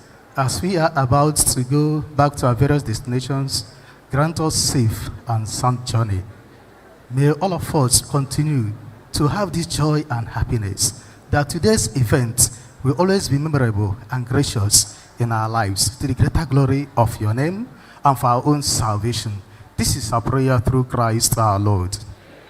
The Lord be with you, and Almighty God bless and keep you, the Father, the Son, and the Holy Spirit. Peace be with you. The Unizik anthem, the Unizik song. Orderly, pay attention to the Unizik song. Hail Unizik, pride of the state and our nation, fountain of knowledge and of wisdom, source of our hope and confidence. Pure freedom, true education will get. With reverence we honor you.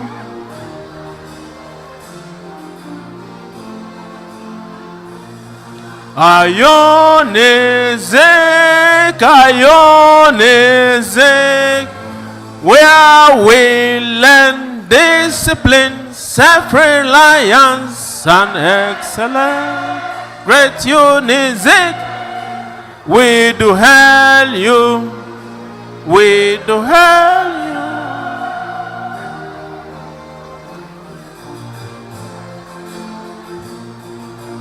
Hail Unizik, seat of science and center for the arts, where knowledge in abundance flow.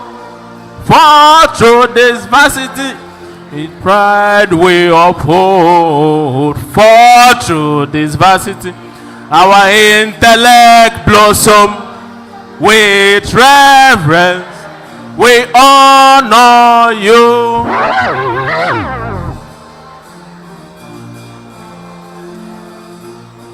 Ionizek, Ionizek, where we learn discipline, self-reliance, and excellence. Great Unizik, we do hail you, we do hail. Wow, that's the best anthem of the best university in the world.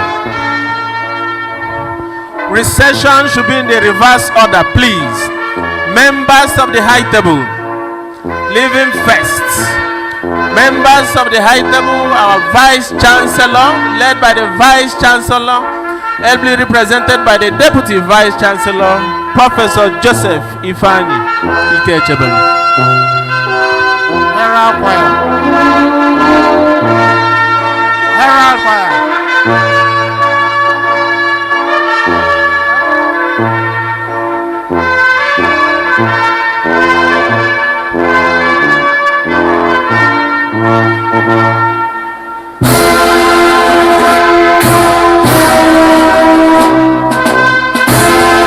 Photograph takes place outside here.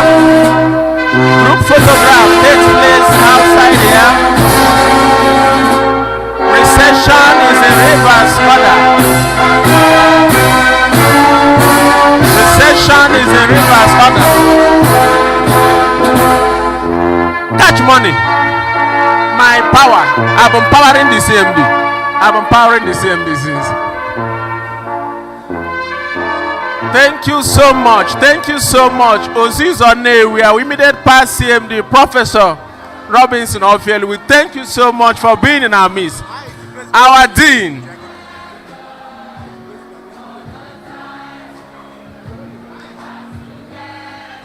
Wonderful.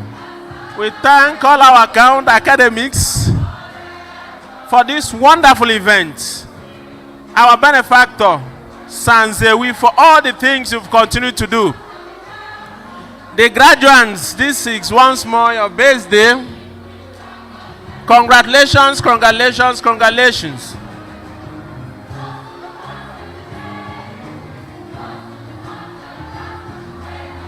This is just a great event. The 52nd induction of the medical graduates of Nnamdi Azikiwe University, Awka, Nnewi campus.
Beats.com.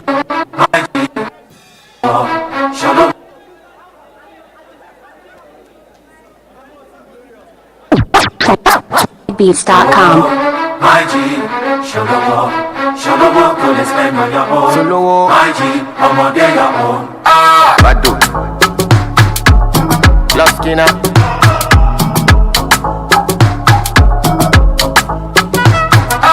Kukaye, what I do with my life. If you know like I'm quick Fatima. Kukaye, what I do with my money. If I go broke, I go contain them. Okay, thanks for your concern. I can manage it, so no worry about me, worry about your airline. Underrated, but I'm still cashing out. You go shock, you say I get money, pass your faith. Oh, my G, Sholowo, to spend on your own. My G,